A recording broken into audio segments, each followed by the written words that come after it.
I pulled up the technical walkthrough from school. The Hmm. photos in this are broken still, so I've got to redo it. But I'm gonna add this video in the meantime. That way, there's a video to follow along with, and then I'll go back and update all those photos. But this is where you find it. It's under transacting, second one down after deal making. There's a reason I put writing offers after deal making, and that is because writing an offer is a reflection of the deal that you're trying to propose to the person. So you need to make the deal and then write the offer that reflects the deal you're trying to make. I've made deals with listing agents like over the phone and like, hey, this is what we're going to offer. This is what we're going to do. We talked about all the numbers and everything. And they're like, I will take that deal, write it up. Boom. That's a lot better than just sending somebody a sheet of paper and they're like, why did you send me all this? This is all crap. I'm not agreeing to any of this. Like, we could have had a phone conversation about this and save you a ton of time. Yeah. And that goes back to why we always, always, always talk to the listing agent before we write the offers. So I got that pulled up. Next thing we're going to do is go to the SDMLS and we need to pull up the property that we're going to write the offer on.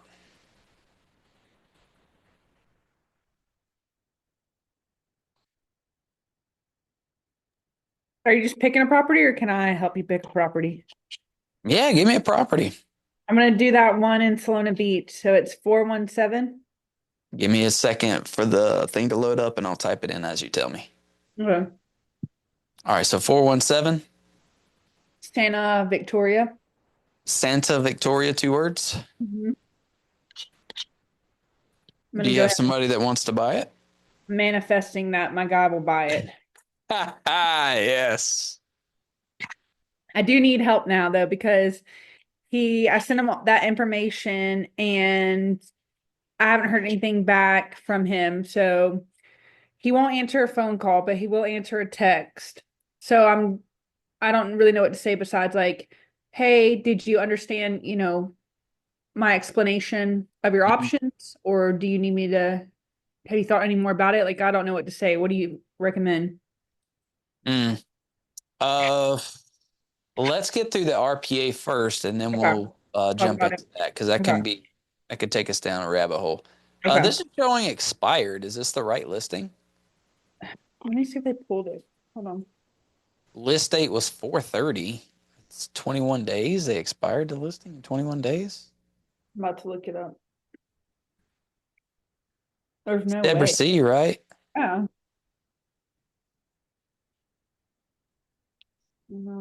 Victoria, Solona Beach. Yeah. Mod date was Yeah, today. it's not showing anymore. That's weird. I'm showing the old listing. Yeah, she expired it today. That's strange. I mean, we can still move forward with it. I'm sure they'll still sell it, but you know, I let's wonder why. Or if they're let's just changing it. yeah, maybe. It'd be weird that they wouldn't put a hold or something on it. What does a hold mean? Sometimes they'll hold a listing if they're going to do repairs on it, or if it goes over a holiday break and they're just like don't want to talk about it or do shit, Hmm. you know.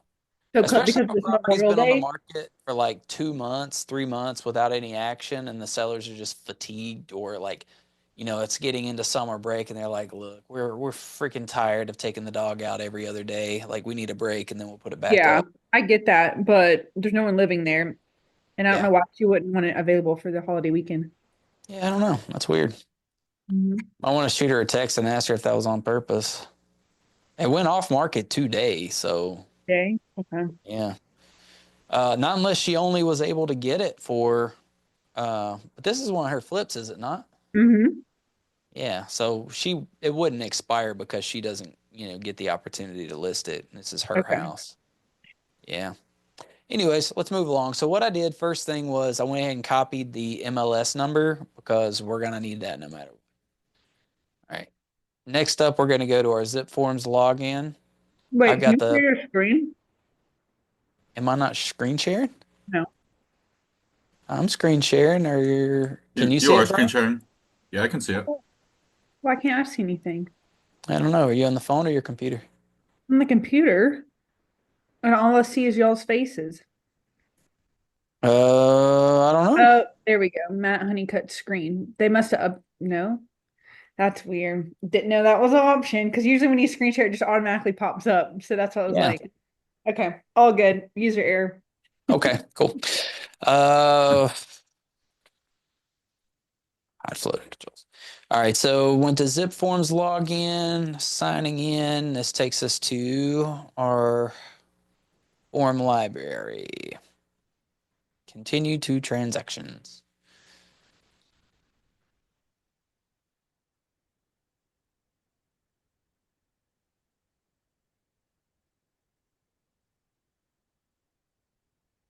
All right, once you get here, it gives you the breakdown of all your recent purchases and listing files, and then all the ones that have gone pending or closed or whatever. None of this matters. Like it really doesn't. Like, not for our purposes.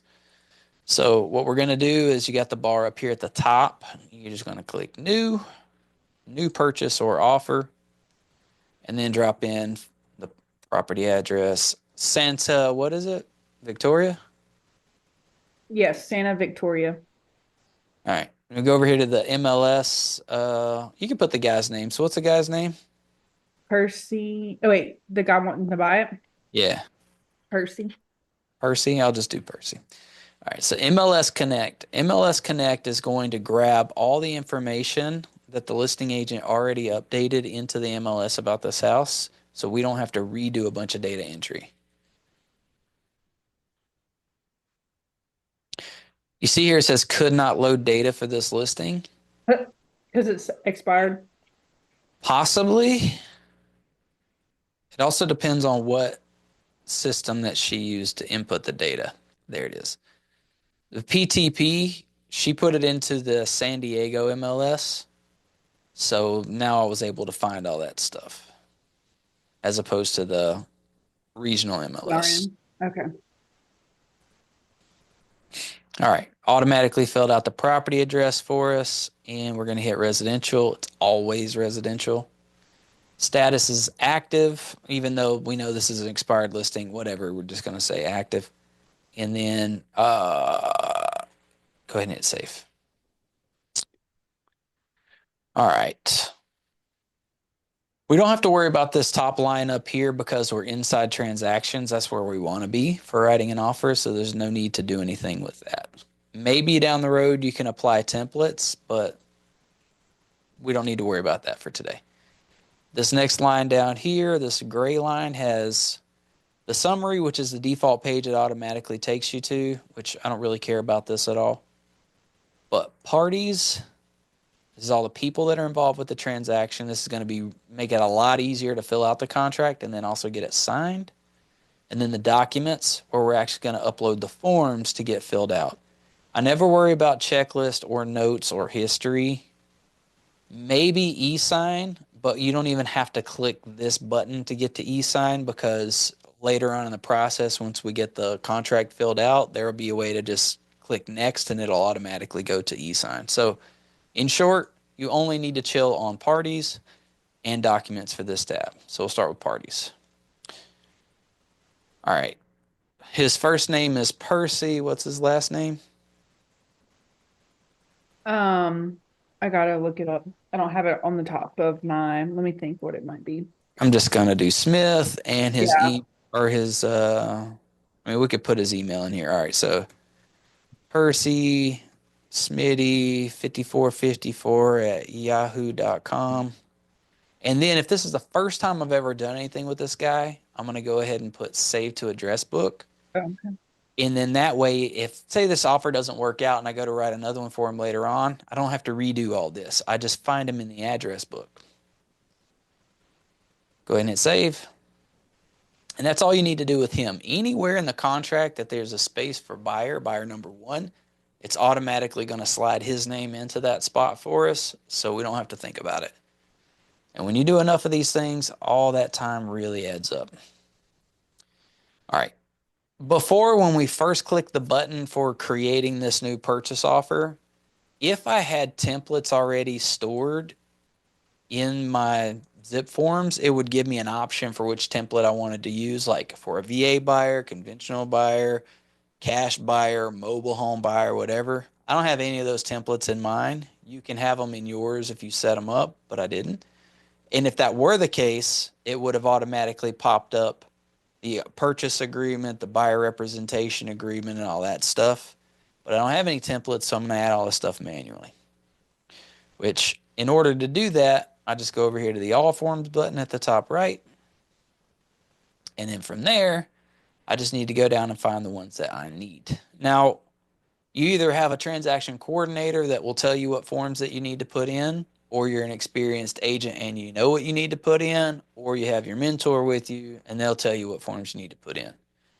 Off the cuff, this is a buyer, so we're going to do a BRBC, buyer representation agreement, not a BBA. There's no such thing as a BBA. People love to say BBA. That's not a thing. And then we'll do the RPA, which is a purchase agreement, residential purchase agreement. And then any other forms that we think that we need to add in. So if this guy was going to take an FHA loan, we would do an FHA VA amendatory clause.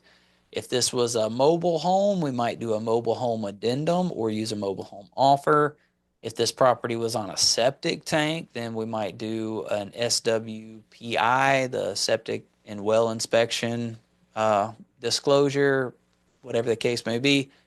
But for our purposes right now, the buyer broker agreement and the RPA are enough just to get started. Okay.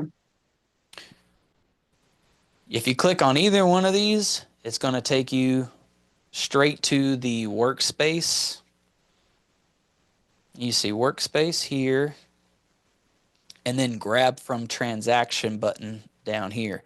So grab from transaction is all the stuff that we just saw on that previous page. Those two contracts are in transaction. If I want to bring them here to where I can work on them, I just drag it up to where they're in the workspace. And if I want to say, you know what, this doesn't apply right now, I'm not going to work on that, I'm just going to fill this out and send it, then you just pull this out and now you're just working on this one, which I think is a pretty cool little piece of tech. It used to be you had to go back and forth, clear this page, go back to the old page, grab it, bring it. It was a big thing. This makes it a lot easier. All right, so if you want to go straight to the RPA, you just click it here and it'll automatically, see how it dropped the button, and just send you straight to it. Here you click this one, sends you straight to it. Now, this first form that you're looking at, this gets attached to freaking everything. This is the disclosure regarding real estate agency relationship, or Form AD, right? What this form is doing is it's spelling out and making it for publicly known, and for everyone who reads this to be aware, what agency relationships exist inside this contract. Because people need to know who is representing them, that's what agency is, and who is representing the other side, who has their best interest in heart and who doesn't. It's like walking into a courtroom and saying, who is here on behalf of the plaintiff, who is here on behalf of the defendant. Okay, those are your respective attorneys. We're all clear on that now, right? This is doing the same thing. This tells you, in short, what a seller's agent is and what they do, what their responsibilities are. This is what a buyer's agent is, what their duties and responsibilities are. This section here, agent representing both buyer and seller, spells out that it is possible and it's allowed for an agent to represent both sides of the transaction.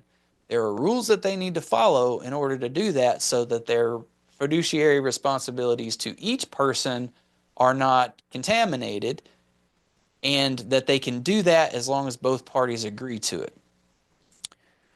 In here, this next section talks about what the seller and the buyer's responsibilities are. Like, we as agents, we're held to a standard because we're professionals. If we don't do what we do correctly, our license is at stake. However, if a seller or a buyer doesn't hold up their end of the bargain, then this is a contract and they're expected legally to comply with these things. This spells out what they're legally required to do before we can say, hey, you're breaking the contract here. You're actually at fault for this. And it's pretty basic stuff. It cites the civil code and all that stuff at the very bottom of this, which is all page 2. You're not supposed to understand any of this because you're not a lawyer. This is what makes this form like coherent and cohesive with the law. That's not meant for our people to read and understand. Just leave that whole page alone. This is going to get attached to everything. Next form is the buyer representation and broker compensation agreement, what people call a BBA. First thing we're going to do is drop a date in on this guy.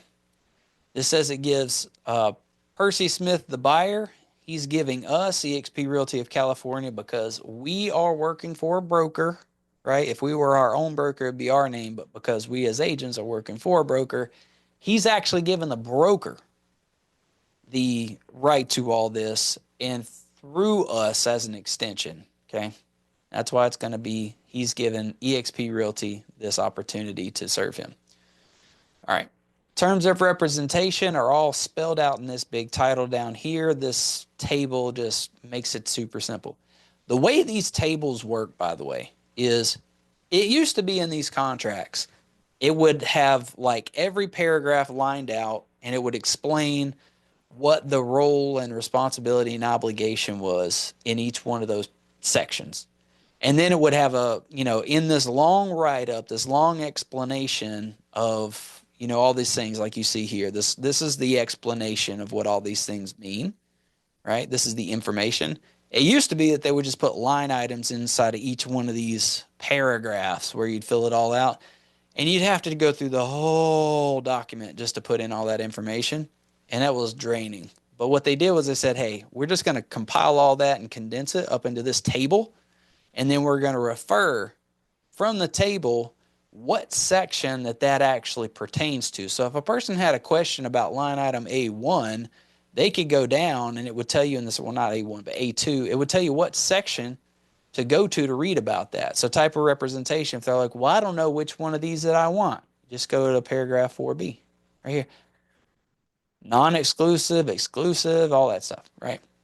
So what you're going to do is fill out the table first, and then all that stuff is referred to in the section down below so you can make sure that you're conforming with all that stuff. So really, like in terms of filling this contract out, we're going to jam through and fill all this stuff out and then move on to the next one. But when we sit down with our clients and we explain what all this stuff means, we're going to skip over the table and we're going to go right to the write-up so they know what all this stuff, how it impacts them and what rights and responsibilities that they have under that contract. You as an agent, especially in the early part of your career, need to get really good about being able to read and interpret and understand these contracts. I've read these things a billion times. I still have to remind myself sometimes what each one of these paragraphs means. I know in like working practical use what a lot of this stuff means, but I have to dust it off once in a while and be like, wait, I forgot which paragraph is it that says what again? You just need to have good reading comprehension skills. All right. So let's start to fill this thing out. A1, representation period. Generally, I'm going to start on the day that I write this thing up. But if somebody says they meet me at an open house and they're like, yeah, I want to hire you. And you're like, are you willing to sign an agreement today? They'd be like, yeah, great. I'm going to put that date on here. But otherwise, when I'm getting ready to write an offer, I'll put it on for the date that I'm writing the offer if this agreement is only for that offer. You can have a representation period for all houses that you want to show them, or you can have it just for the one house that you're writing an offer on. I generally do one for every house that we're writing an offer on because it takes like next to like 2 seconds to fill this thing out. Otherwise, if I want a lasting agreement with them, then I'll put for any house for a period of 3 months. But in any case, for this one, we're going to do representation period starting from today. I'm just going to click this little caret 1, 2, 3 times, and then go to 21. Boom. There's my 90-day window. I don't have to do a whole lot of math with that. Type of representation down here, because it says right here you can only do 3 months. So I'm going to do a full 3 months every time. Type of representation is defaulted to non-exclusive, or you can click the button and make it exclusive. And it'll tell you down here in item 4B what that means. So let's look at exclusive. If exclusive is checked and initialed on paragraph 15, the broker is entitled to compensation if buyer acquires property during the representation, that 90-day period that we have listed, or any extension, we're going to talk about that in a second, with or without broker involvement. Meaning, If they go and buy a house with another agent, or if they buy one without an agent, they buy that house during that 90-day window, we get paid. Even if another broker is also entitled to be paid. So they might have to pay two brokers for that. That's why we like exclusive. The non-exclusive, if we have like a loosey-loosey, says compensation is payable only if there was a broker involvement with the property. So if we didn't represent them for that property, then we don't get it. So we show it to them. We make a deal with the listing agent. They like our client. They want to do business with us. But then they snake us and bring in their cousin to write up the offer and take them through escrow. We're screwed. We lose out on it. So I like exclusive. And you know what? Your client's not really going to like have an argument to say, well, I want non-exclusive versus exclusive, because then you can ask them why. Why do you not want to pay me for this job? It's going to be hard for them to say that. So just push for the exclusive. All right. Property via the blah, blah, blah, blah, blah, including any associate licensee working through the broker on behalf of the buyer, provides services. No need to worry about it. So property type. This is going to be this particular house that we're looking at. If you're doing a blanket representation, you can choose all properties. You can do single families only. You can do townhomes only. You can do homes within a certain zip code, within a certain like county, whatever. However you want to say, hey, this contract extends to this parameter, and you set whatever parameter that is. It's very flexible. But in this case, I'm doing one specifically for the property. So I'm going to click this button, and then I'm going to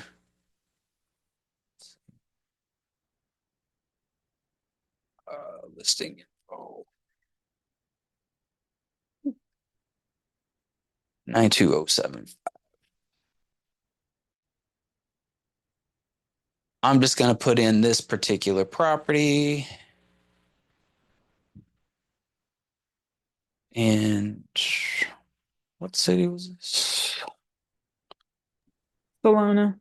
Solana Beach. Yeah. How do you say it? Solana? Solana, yeah. I've been saying it wrong for so long, Ben. Is it 92075? Yes. Yeah, Solana Beach. 92075.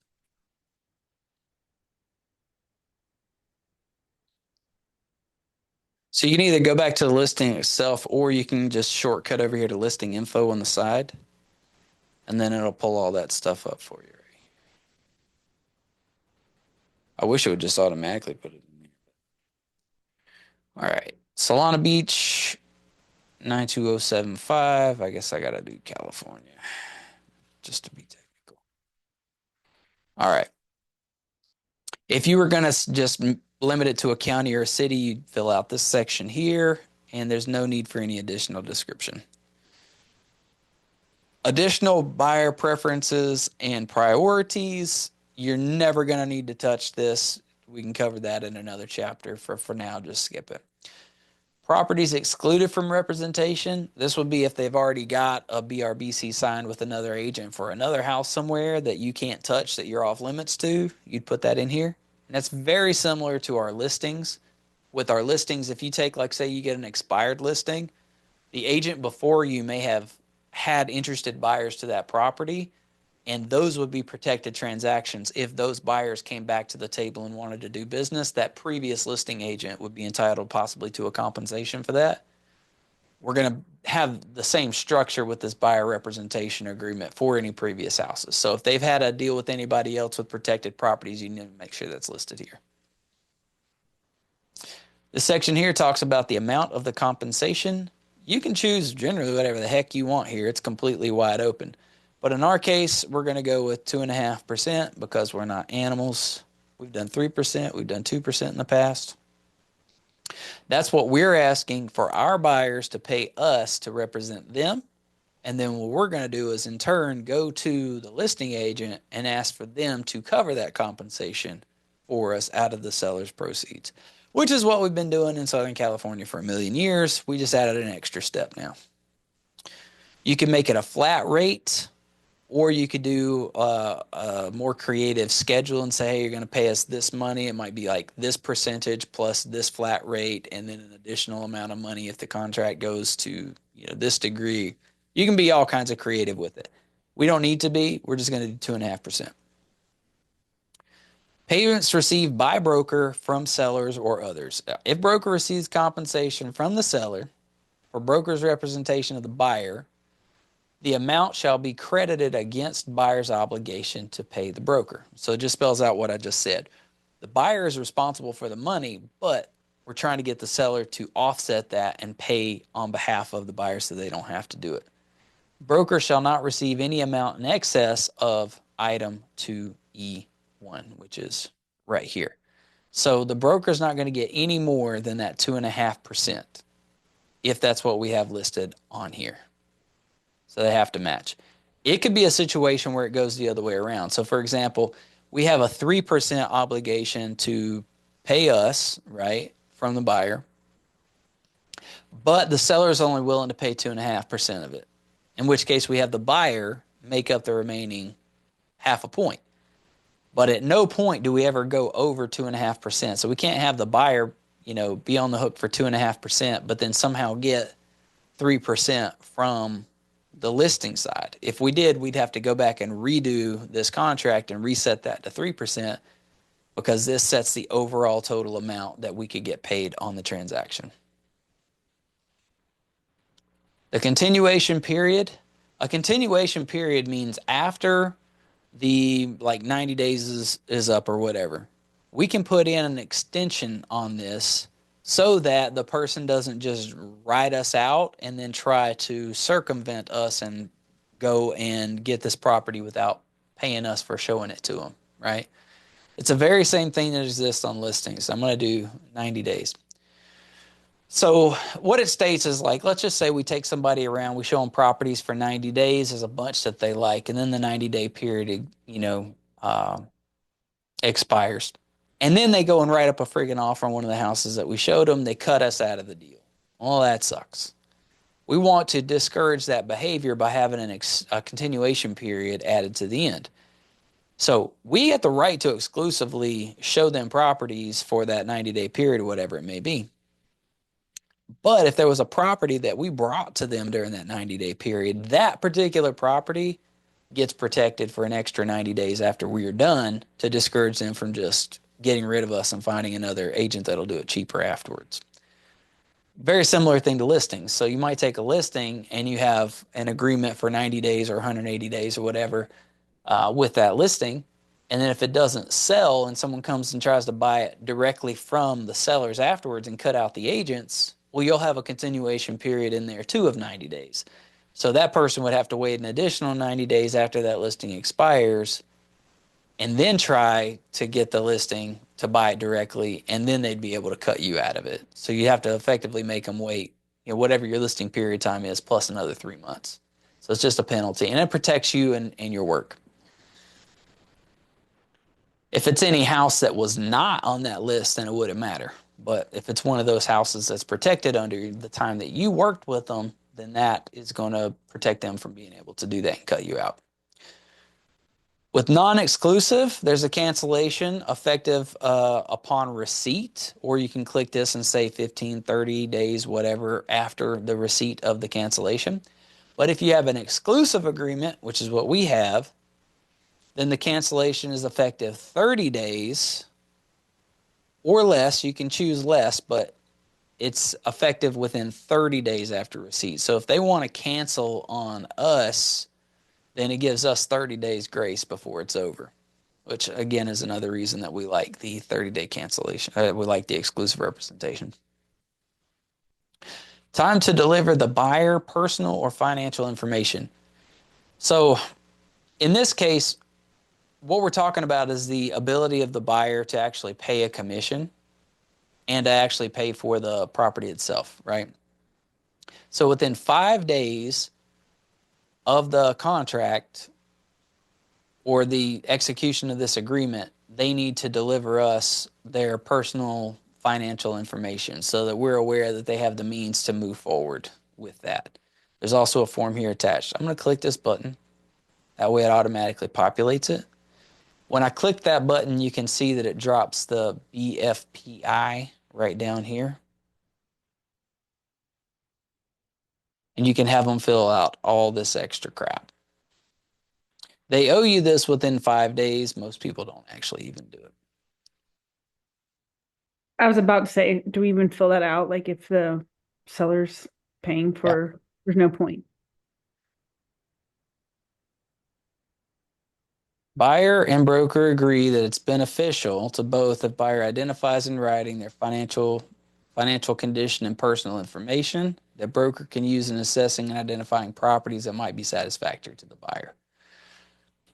In short, you get a client and the client says, yeah, I want to buy all these properties. And you're like, awesome, great. Can you afford those? And I'm like, yeah, totally.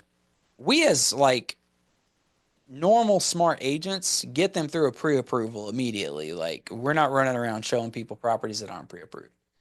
So what we typically do is just take their pre-approval, and if they get pre-approved, we're solid. If you wanted to hold their feet to the fire for the buyer representation agreement and say, I don't want to show you homes without you telling me you're actually qualified, well, then this is the form you put in front of them and say, I need this filled out. This is part of our buyer broker agreement. And then if they don't, then it's like, all right, well, I'm turning you down. There's nothing you can do about it. And you can't go bad mouth me online. But we don't usually have to do this because we get the pre-approval letter from them. If they don't do a pre-approval, then we just don't show them houses. I don't know of a single person who's actually put one of these forward yet, just, you know, for the sake of argument here, but it's there. And for your purposes, Truett, I wouldn't worry about it. I forgot earlier you need to fill out this information here as well if it doesn't automatically populate. The broker's DRE number and then your personal DRE numbers need to pop up. And then if there's two people on the contract, then you'll click buyer down here. But if there's just one person, you just click the one buyer.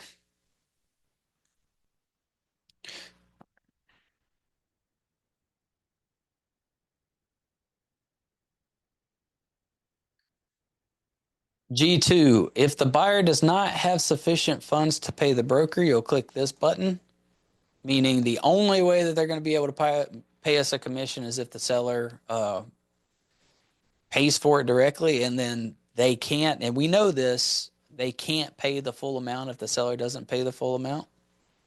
But if they do have the funds and this isn't checked, then they know that they're on the hook to make up the difference between what we can get from the sellers and what they agreed to on this buyer broker representation agreement. And that's covered under that later paragraph. We'll go through that. It says, hey, just because you can only get 2% from the seller doesn't mean that you're only paying 2% to your buyer's agent. That just means you're going to get 2% from the seller and you're going to reach in your pocket and give the other 0.5% to your buyer's agent for doing their job. I have a question. I don't, is anybody filling those two spots out, or are we just leaving it blank? What's the common practice? On G1 and G2? Yeah. Yeah, most everybody is leaving this, the first one here, G1 blank. Uh-huh. And I don't know that, let's go down to 9B1. I don't know that any brokers even required it because all the transactions that we've put forward in the last 6 months, we haven't put that personal financial form Yeah. attached to it. Okay. So I don't even think the brokers are really requiring it right now. And it's brand new as well. So that's subject to change. Enforcement may come in a little bit later. Okay. All right. Buyer obligations, 9A. Buyer agrees to timely view and consider properties, negotiate in good faith to acquire those properties, and further agrees to act in good faith toward completion of any contract. All right. So, Scouts Honor, you promise to be a good buyer. Financial and personal information. Within the time specified in 2G1, which is that 5 days, buyer shall provide relevant personal and financial information, including but not limited to proof of funds needed to complete the purchase of the property and satisfy the obligation to pay the broker, and a pre-approval pre-qualification letter to broker to assure buyer's ability to acquire the property. If buyer fails to provide that information, they don't prove to us that they can actually pay for any of this crap. Or if buyer doesn't qualify financially, then the broker may cancel this agreement in writing. So it just gives us the right to cancel on them if they don't show us the information. If the box is checked in 2G2 for any property when they write an offer on it, The buyer agrees to include a term in the buyer's offer requesting seller compensate broker, and for a transaction, this agreement is contingent upon the seller or others or both agreeing to pay the broker the full amount that the buyer is contractually obligated to pay the broker. This contingency is in favor of the broker, and the broker may elect to cancel this agreement related to representation on that specific property. So the broker can say, hey, we're not going to do a deal on this house if the seller doesn't agree to pay the full amount that the buyer is contractually obligated. So in short, if we click that button that says they don't have the money to pay for the transaction, and then the seller comes in and says, well, we're not going to pay you 2.5%. We'll only give you 2%. This actually gives the broker the ability to say, I'm out. I'm not going to do it for 2%. So that's kind of cool. Gives a broker the ability to cancel a contract for once, which we never have. Broker shall inform buyer, seller, and listing agent that the buyer is proceeding without representation and that they shall complete a new agency confirmation removing us from representing them, meaning they can buy the house without us. We're not involved if we're not getting paid. That's pretty neat. 2G2. Yeah, it doesn't say anything about 2G1. Let's see, 9B. Within the time, buyer shall provide personal, blah, blah, blah, blah, blah. It almost makes it sound like the BFPI is not necessary, but is helpful. Because technically, if they just give us the proof of funds, which is, a bank statement or whatever, then that should be satisfied as well as the pre-approval. Let's read that again. Provide relevant personal and financial information, including but not limited to proof of funds and a pre-approval letter. So really that's all they're asking for. So it looks like you have the option to choose that form, which would make sense why nobody's doing it because it's kind of dumb. So just proof of funds and pre-approval within 5 days to us. So that allows us to say, hey, if you don't bring me the pre-approval and proof of funds, and we have a ton of clients that are like that just never, they're like, yeah, promise I'm good for it. And we're like, yeah, but I need to see it. I can't write an offer without it. And they just never bring it.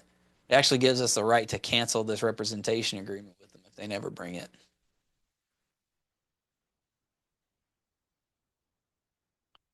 And then other terms for item H. All right. So I don't want to beat this one to death because I do want to get to the RPA. Let's just flash forward on this. Buyer's investigation advisory. The buyer's investigation advisory spells out the rights and the abilities of the buyer to investigate the property by having a home inspection done on it, by reviewing all the contracts. And it gives them an idea of things to look for, right? Because like as a buyer, you're like, well, I'm not a professional home buyer, so I don't know what the heck I should be investigating for. Well, this disclosure here gives them a list of things to think about, stuff that, as a professional, like we should be putting in front of their face. And these things are included, but it's not limited to just these things. They're saying, hey, like this is the list of things that you should consider before you do this. And oh, by the way, we told you so. So if you decide later on that you didn't like this property and you never considered rental property restrictions, or you never considered fire insurance, but you found out the hard way later on and now you have buyer's remorse, well, you can't come back on us and you can't necessarily like sue us or whatever or undo your purchase after it's closed because there was something on this list that you didn't investigate because we told you so. And then you have them sign that. A lot of what's in these contracts is just, especially with advisories, they're I told you so's to protect us. It's just about eliminating liability on behalf of the agent, the broker, and the industry. So a lot of times these people read through this and they're like, well, what's important about this? And you can just tell them, well, to be perfectly candid with you, this is just a protection against the industry and the broker. They're just protecting themselves by saying, I told you so. And most people will be like, oh, yeah, I guess that makes sense. Broker compensation advisory. When the sellers list their property for sale through a real estate broker, they agree to pay the seller's broker when the escrow closes. Listing agreement compensation is fully negotiable. Optional additional compensation if buyer is unrepresented. So this is for listings primarily. So when you take a listing, you're doing it to be paid by the seller, but not all the people that come along. Like say you do an open house or you market the property, you send out flyers about the property, and someone walks up and says, "I don't have an agent, but I want to buy it." Well, in your listing agreement, there's a section on there that says, hey, if somebody walks up that doesn't have an agent and they want me to represent them to be a dual agent, like we talked about before, like I want to go ahead and have a standardized percentage that I'm going to charge on behalf of, you know, that person and me representing them for that fiduciary duty. You go ahead and set that into the contract. Buyer may represent both buyer and seller dual agency. We know that. Broker agreements with buyers. Buyer representation compensation is fully negotiable. So this is the broker agreement with the buyers. This one up here is the one for the sellers. Requirement for written agreements. So pursuant to the class action lawsuit, anybody that's on the MLS needs to have a written agreement with the buyer prior to showing them a property or giving them a tour of the property. This agreement must identify the amount of compensation to be paid for their services, and they can't receive any compensation above that 2 or 2%, 2.5% that we put on that contract. All licensees showing a buyer any type of property will be required to have a written agreement with that buyer prior to showing. So if someone's like, hey, can you go show me 123 Main Street? Be like, yeah, can you go ahead and fill out this buyer representation agreement? If they're like, no, be like, I can't do it or else it puts my license at jeopardy. Advantages of written agreements. Anything that's written can't be contested by he said, she said. So you need to have that done.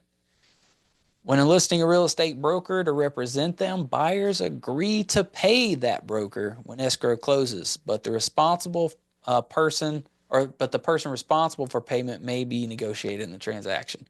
So this is explaining to the customers, yeah, I'm saying that you have to pay me the 2.5%, but we're all in agreement here that we're going to try to get that from the seller in the transaction. So this outlines that ability to have that done. Buyer pays the compensation pursuant to a buyer representation agreement. So a buyer's broker can negotiate the amount of compensation directly with the buyer and then document that agreement in the BRBC, which is exactly what we just did. The buyer then becomes contractually obligated to pay the broker, providing the funds to escrow prior to the close of the transaction. So what we call cash to close. This means that the buyer, not going to pay the buyer's agent up front. They're going to pay them by putting the money in escrow at closing when we're getting ready to close the transaction. Or the seller is going to do it if you're getting that money from the seller. And that brings us to item B. The seller pays the compensation. So the moral of this whole story with this advisory, the broker compensation advisory, is this is outlining and showing them in writing what we're explaining to them about how the ability to have the seller to pay their commission for them works, and it shows them that it is in fact real and they don't have to trust our word for it.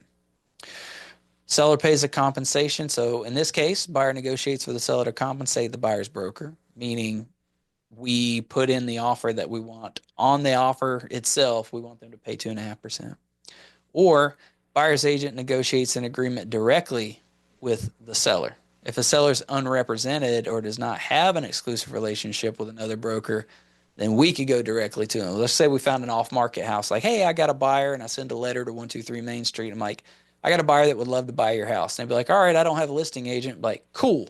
Let's work out something right here and now so we have a commission paid for the buyer directly with that seller. We can do that. Changing practice related to a seller's broker offer of compensation. So historically in California, many sellers brokers use the MLS to make a unilateral offer to compensate a buyer's broker who procured a buyer for the seller's property. However, when this new settlement happened and all this lawsuit that went down in Missouri went down, the settlement prohibits the seller's broker from using an MLS to make such an offer. So this is what this is doing, this is the newspaper clipping, this section right here that talks about how that change happened. It used to be that we would have the listing, and on the MLS, it would say the seller is going to pay 2 or 2.5 or 3% to the buyer's agent. And that was good because buyer's agents could look at that and see if there was an attractive number on there, then that would incentivize them to show that property to their clients. But since this lawsuit went down, we can't do that anymore. Now it's up to the buyer's agent to go to the listing agent and make an offer and say, hey, now this is what I charge. I'm charging 2 or 2.5 or 3 or 4.5 or 25%, whatever. And then it would be up to all parties involved, the seller, the buyer, buyer's agent, listing agent, to agree on what that compensation is, like objectively. So it's not just like take it or leave it. This is what we're offering. Now it actually makes it, a negotiation that has to start as a negotiation from the beginning. We always had the right as buyer's agents to challenge that 2 or 2.5 or 3% that they offered on those listings. Most people didn't. They were just like, well, that's what they're offering. That's what they're offering. But there was a form that you could fill out that says, hey, I want, as a buyer's agent, 3% for bringing you this client. And it was totally doable. And it was completely outside of your buyer. They didn't have to worry about that. They didn't have to think about that. They didn't have to know how that impacted their sale at all. That was just what you were doing with the listing agent to make sure you got paid. But I guess that wasn't good enough for the settlement, so they took it out. Next form, possible representation of more than one buyer or seller. So as a broker, whether it's a corporation, partnership, or whatever, the broker may represent more than one buyer or seller. All right, we got to have many different clients. This multiple representation can occur through an individual license as a broker or a salesperson, or through different broker or salespersons that are all acting under a broker's license, right? So the associate licensees may be working out of the same or different office locations, right? So broker may be working with many prospective buyers at the same time. These prospective buyers may have an interest in and make offers on the same properties, right? So think about this for a second. There's a broker. Broker has a ton of agents. All those agents are representing buyers. All those buyers are putting an offer in on the same house. People need to be aware that that could happen because they're like, well, I want my broker to represent me exclusively. But a broker has a lot of people that work for him and they have a lot of different clients that are out there. So it's imperative that a client know that that broker may be representing other people that are competing against you for this house, and you can't be mad about it because that's just the way it works in the industry. Doesn't mean that the broker cares that one person gets it over another, but the broker's representing all those people equally, so you can't go back and sue them later. Alternatively, on the seller side, a broker may have listings on many properties at the same time, and as a result, the broker is going to attempt to find buyers for each one of those properties. Some listed properties may appeal to the same prospective buyers. Some properties may attract more prospective buyers than others. Some of those prospective buyers may be represented by the broker, some may not. Broker will market all listed properties to all buyers, whether or not he has another listed property for sale. So again, you have an agent. That agent is representing a broker. That broker has other agents that have other sellers. You guys may all be competing for the same buyer. There may be only one buyer for homes in your neighborhood, and the broker is representing multiple houses in that neighborhood. So even though you want the broker to be solely working for you to make sure your house gets sold, they can't do that because they might have agents that are representing houses that are competing against your house for the same one willing and able buyer in the market. So you have to be aware that that is a possibility. Dual agency. It could be that the broker has an agent that's representing a buyer and also has an agent that's representing your listing. And so the broker, not the same agent, but the same broker, might be on both sides of a transaction. It could happen. You need to be aware about it. And if you don't want that to go down, then just don't take the offer. But if you do take the offer, well, there's nothing illegal about it and there's no recourse. This section down here about offers not being necessarily confidential. Offers are not like classified information, right? So if I work in an office and there's like 10 agents in an office and I have an offer in writing and I set it on my desk and somebody walks by and looks at it, well, nobody's going to jail, right? That is not the same thing as the way that we treat listing agents, not sharing with the potential buyer's agents what the offers are, right? I have the right, if I'm a listing agent, I have the right to tell a buyer's agent what the other offers are or not. If the person who's given me an offer says, hey, I want this to be confidential, please do not share my offer with other people, then I need to respect that. But otherwise, it's stated that I don't have to. I can tell everybody what everybody's offer is. Of course, I can't give away personal identifiable information and be like, oh, this is the buyer's social security number and let me share with you their bank details. Like, I can't do that stuff, but I can tell other people what the nature of those offers are. All right, there's no lock and key rule about this.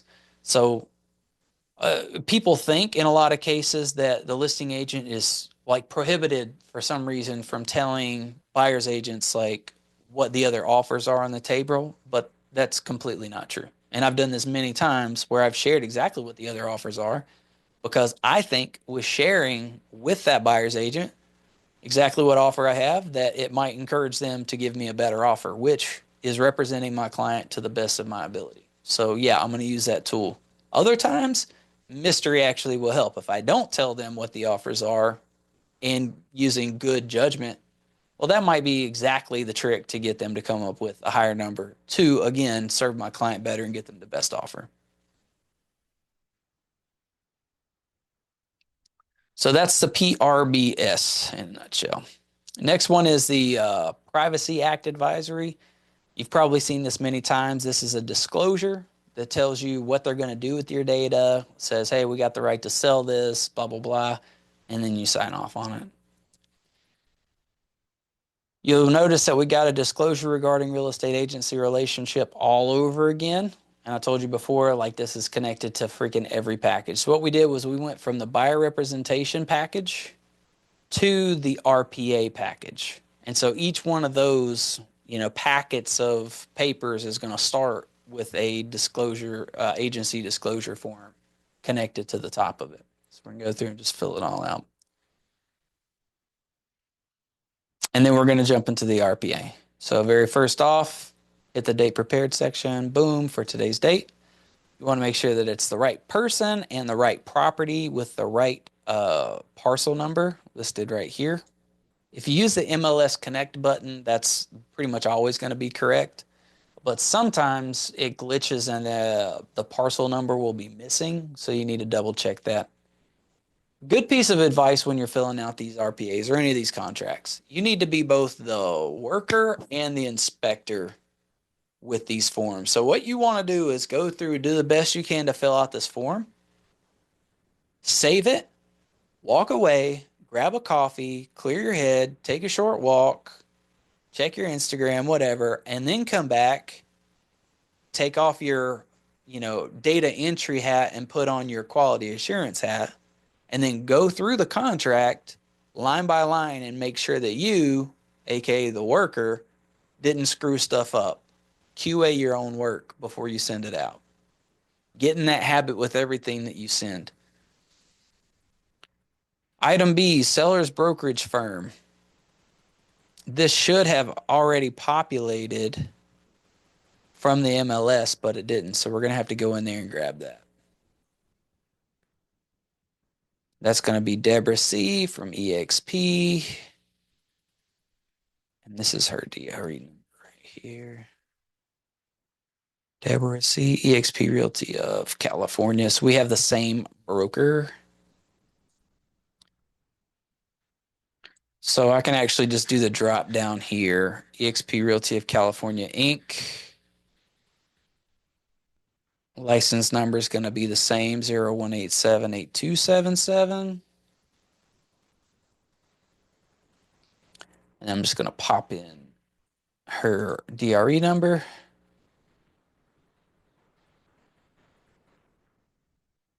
Deborah C. And then because we are the same broker, I'm not going to click the first box here. I'm going to click the second one that says both the buyer and seller dual agent. Because it's the same broker, just like that PRBS form that we just talked about. Different agents, both working for the same broker. So that's why you got to click this button.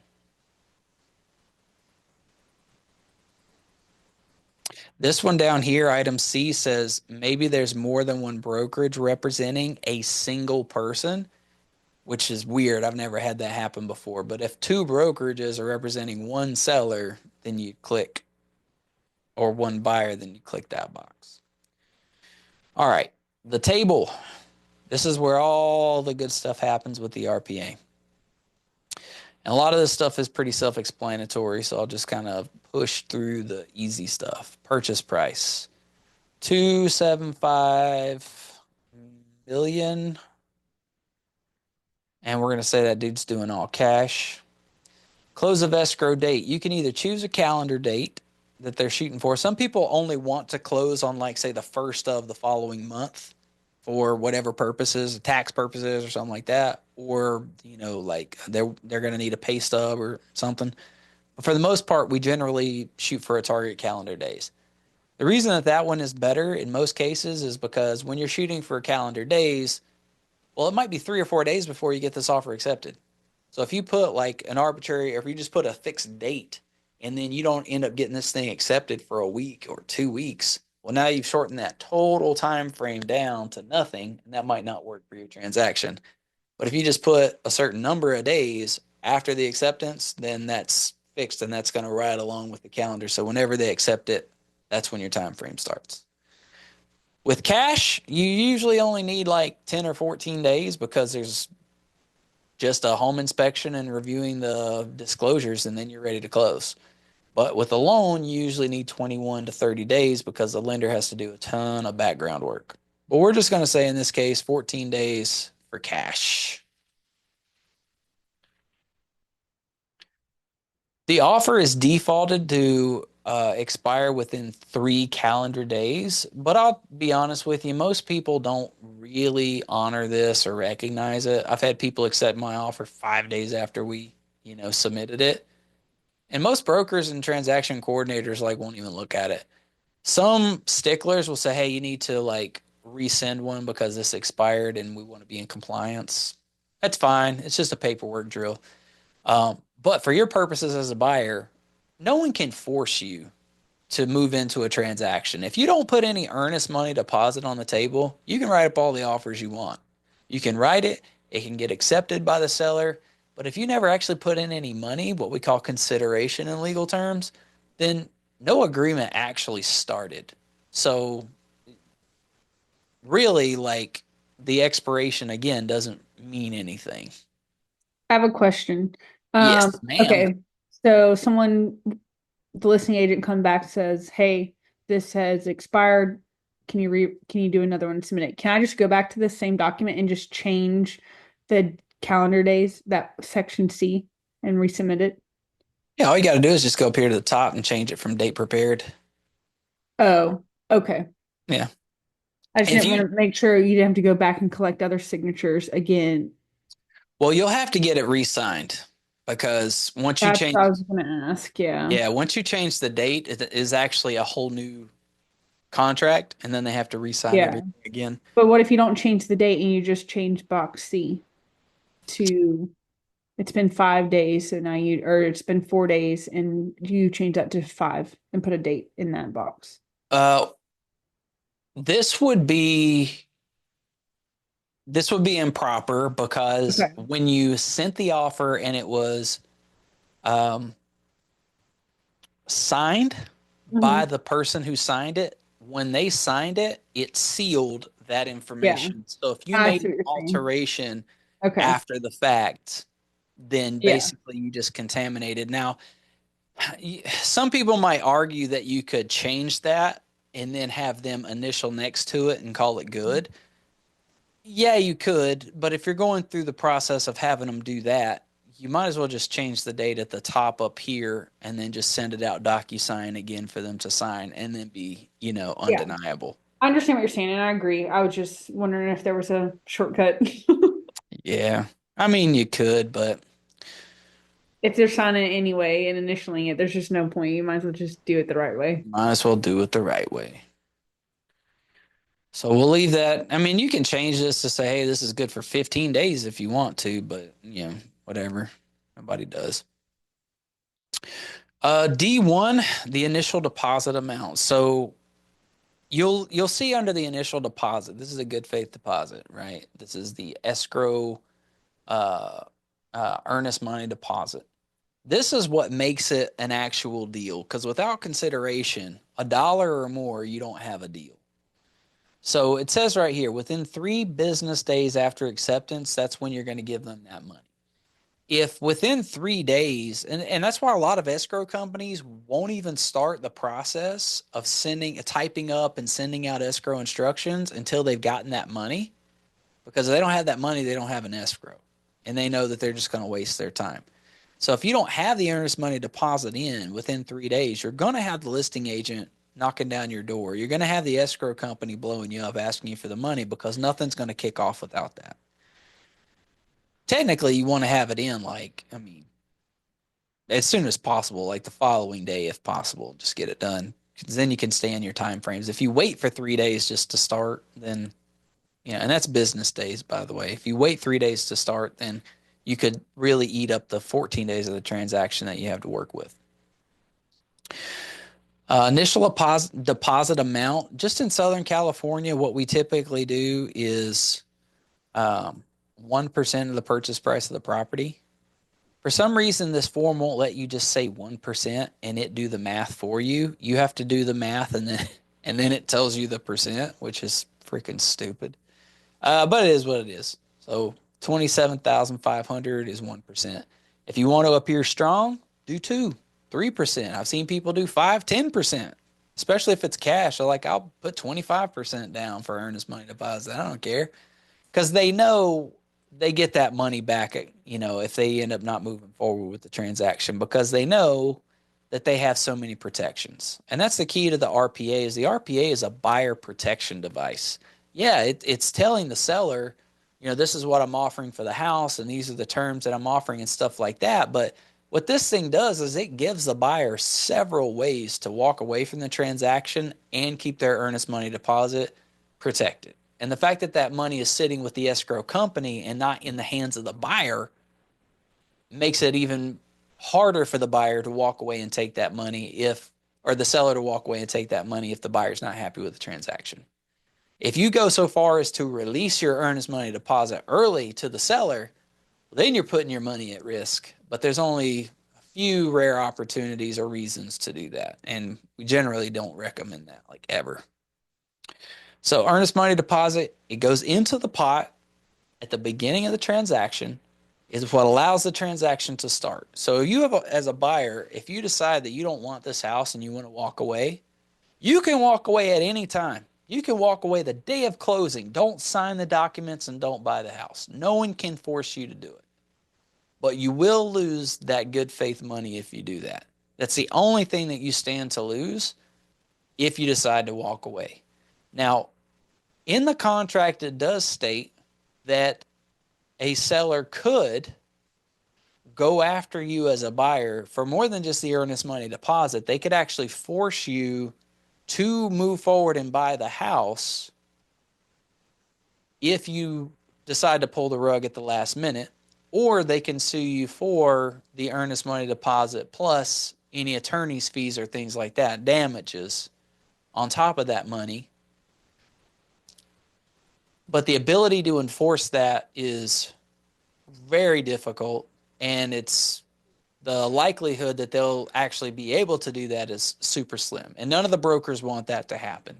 It could happen, but we're talking to the degree of like 0.0001%, like that could happen. We had a situation last year where a lady had an aging father or whatever, and he was going to close on this property, and then the daughter, we think that she took advantage of him and caused him to back out of the transaction at the last minute. And she agreed to go ahead and just, release the earnest money deposit to us. But they had pushed that transaction back for like 3 months. So we had a case to where we could actually go after them to force them to buy the house because they took us way beyond our normal escrow like duration that we were expecting. So rental loss, extra property taxes, utilities. If we'd have put a deposit in on another house, and then lost that house and lost that deposit because these people drug us out and didn't close, well, we would actually have a case to be able to go get that money from those people beyond what the earnest money deposit amount was. And there is a way that you can force a remedy that they buy the house, but it's just really hard to do. So, what we would tell people for most cases is in 99% of the situations, the only thing you're really going to lose is the earnest money deposit. But if you do get into a situation where you're looking at buying multi-million dollar houses, they play in a whole different level. Like what they're willing to pay an attorney to like force you to buy the house and stuff like that, that can get into a whole other area. And so you might be putting yourself at risk for that. But for most of our buyers, it's just the earnest money deposit that they're subject to lose. All right. Increased deposit would be An increased deposit would be a situation where a person might not have a full 1% when they make the initial offer.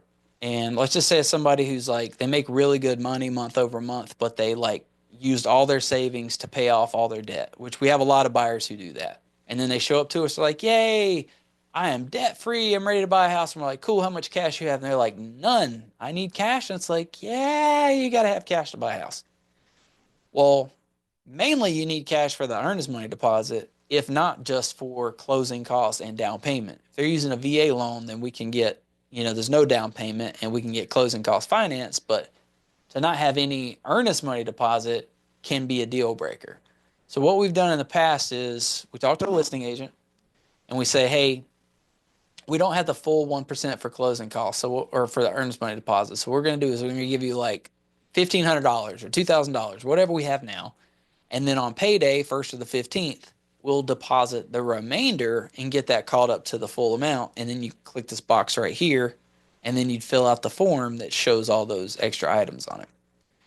Another situation where an increased deposit may come up is if you're getting into an escrow and you know it's going to be a long one because you need extra time for money to come from your family in Turkey and get processed and vetted and clear all the customs channels and whatever, right? You can say, hey, this is going to be like a 90-day escrow. We have to do a lot of stuff. So what we'll do is we'll give you an earnest money deposit now. And then once we hit the 30-day mark to show that we're still moving forward in good faith, we'll drop another earnest money deposit and then maybe another one at the 60-day mark. So the longer you stay with us in this contract, the more money that we'll put into the earnest money so that you stand as a seller to collect more money for damages in case we end up falling through. All right. Again, doesn't happen very often, but that's the box for it. E1, loan amounts. This one's a cash offer that we're putting together, but if we did have a loan, then we would go over here on the right-hand side. We'd click whatever loan that is, whether it be FHA, VA, or if it's conventional, it's just defaulted to conventional. But if there were a seller financing deal, you click this one. And you can be pretty creative here, but whatever that loan amount is, you're going to put in. You don't need to put the points and all that stuff on here. In most cases, we never do. I think it just kind of muddies up the contract. But if you're so inclined, it has the option for it. This section right here for FHA or VA, it says the list of lender required repairs is to be sent to the seller within 17 days after acceptance. Okay, so lender required repairs are generally only going to come up from the appraiser because VA and FHA appraisers are trained to look for minimum property requirements, MPRs. And those MPRs could be like chipped and peeling paint or no handrail on the stairs or bars on the windows that don't have a quick release. So it's like a whole bunch of stuff that's on that list. If the appraiser goes out to the property and they say, hey, you got to fix these things, those are lender required repairs, and we need to submit those over to the listing agent. We're generally going to submit those over to the listing agent within 17 days anyway, because in most of the cases, we're going to have that FHA or VA appraisal done within about 10 days. And they just went from a 14-day requirement down to a 10-day requirement to get that stuff. Or it's 7, I think they said 7 business days, but that comes out to about like 9 actual days, so call it 10 days. So the appraiser is going to come out within that 10 days, and then they're going to say, hey, these things need to be fixed. And that's going to automatically go, that's going to go to the lender. And then the lender is going to tell us, the buyer's agent, and then we're going to have to submit that to the seller to get dealt with, right? So that honestly falls pretty close in line to just a repair request that we would submit anyway after we do our home inspection. Because we're going to do our home inspection within about 7 days. So we're going to have a list of hits for them already. So for the most part, we're going to have all this stuff itemized. So don't worry too much about that, but just know it's defaulted to 17 days. Item E2, any additional financed amount. This would be like if they're taking a second, like a minor loan, like a second minor loan, like a first position loan and then a second position loan on the property. That almost never happens. So for our purposes, for just like beginning real estate, don't even worry about this. Occupancy type is defaulted to the primary residence.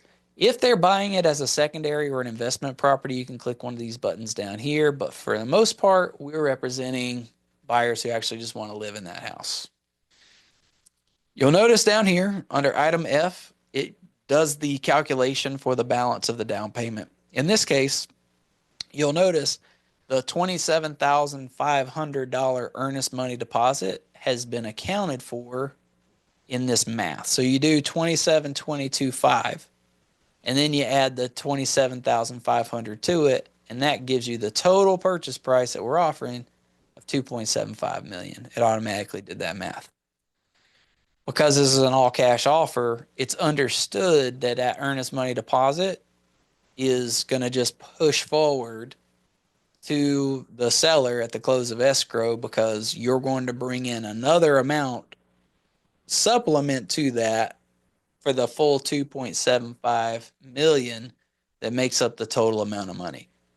And the only reason we do that is because it's fewer steps than having that earnest money deposit go back to the buyer and then the buyer go and bring 2.75 million to the table. Again, it just eliminates that extra unnecessary transaction. So they're just going to keep that money there, and then you're going to add the difference to it. So you're going to bring that 2.7225 as cash to close on the loan at the end of the day. Item G. This is where we're going to ask for seller credits. So going back to what you were talking before, Brian, if we're asking for the seller to give credits to the buyer up front, meaning we know that we need money for closing costs covered, or we know that we're going to want some money from the sellers to buy down our interest rate or whatever, we're going to click this button and then we're going to type in however much we want. And it defaults for closing costs. So you don't have to specify that it's for your closing costs because you don't have enough for closing costs or for a rate buy down. Like no one cares. We just know that it's for closing costs. That's one big you know, set of possible expenses, and that's all we need to describe on there. No one needs to have any more detail than that. Can So in this we do case, that as an example? yeah, So, how much do you okay. want? So I want, since we're going in at asking price, let's ask them to pay all closing costs. Okay, so all the closing costs would be generally about 2% of the purchase price of the home. So I'm gonna do the math on that for you really quick. yeah, So we went in at what, 2.75 times 2%, 55,000. 5,000.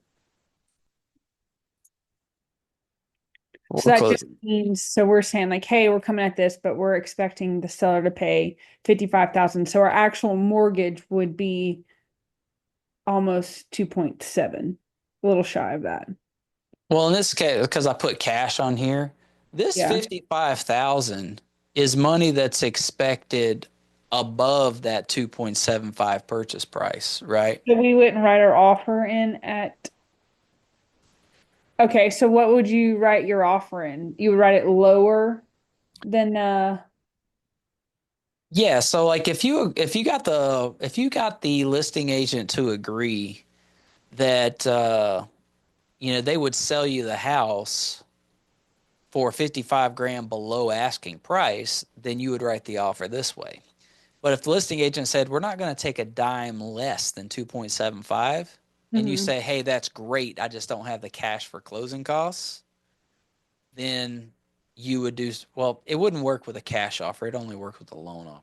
So let's just change Okay. this. All I right. guess let me ask you this. If we went in, so what would you go in at? Would you go in at the regular mortgage rate of what you'd actually be paying and then you're asking for closing costs, or do you come in higher and say 15,000 of that is for closing cost? Yeah. So let's just say I'm doing and I'm writing it up here as if it's a loan offer, As right? a conventional? So, Okay. yeah. So we're just going to say, hey, this guy's doing like, 55%. It's basically a 45% down, right? Whatever. So he comes in and says, hey, I'm going to go ahead and put a lot down, but I don't want to pay closing costs on it.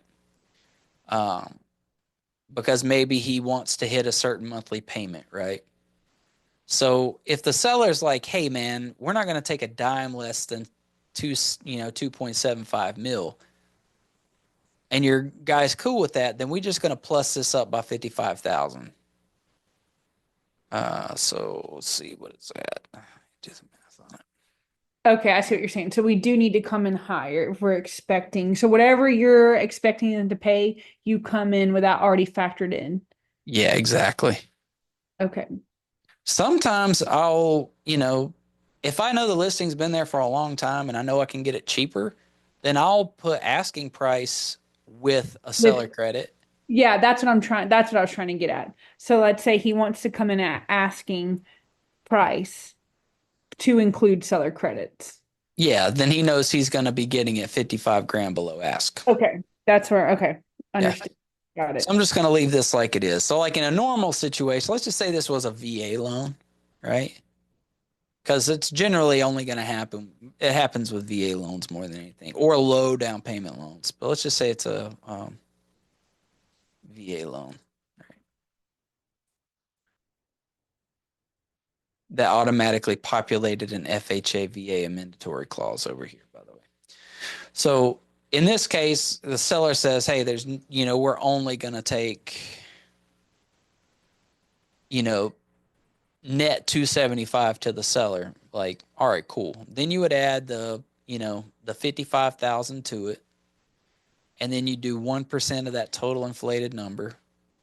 And then you see right here under balance of down payment, because we're fully financing, no down payment. This shows that 28,000 comes back to him as an earnest money deposit as a credit. So he takes that full earnest money deposit back. And in this case, he's asking for the seller to pay all his closing costs, 55,000. So really at the end of the day, the seller walks away with their 2.75. This guy keeps his 28,000 cash in his bank, but he takes out a loan for 28 or 2.8 million. And it has to appraise for that 2.8 million. That's the catch.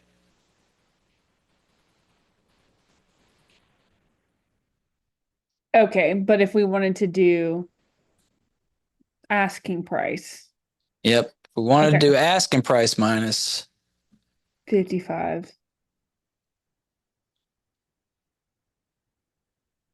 and then you drop this down to 2750. And it won't let you put in 1% and calculates for you or no? No, you have No. to do it. It's dumb. They got the programming backwards on it. And then this would be 275. But the actual loan amount, that's where I'm getting messed up, I guess, is between the actual purchase price and the loan amount's different, but in the bottom it's saying you're just getting credited back. For the earnest But money the loan deposit. amount really isn't 2.75. It's going to be 55,000 less than that, right? In his case, let's just say he's doing this loan. Mhm. Then no, he's going to take a loan at a full amount of 275. Mhm. So he's going to be paying financing back on a full 2.75. So that's how he's wrapping that 55,000 in. And the seller is only going to walk away with, you know, just a little over 2.6, but he's taking a loan amount at 2.75. Because that cash has to go somewhere, right? That cash has to get paid to the closing costs.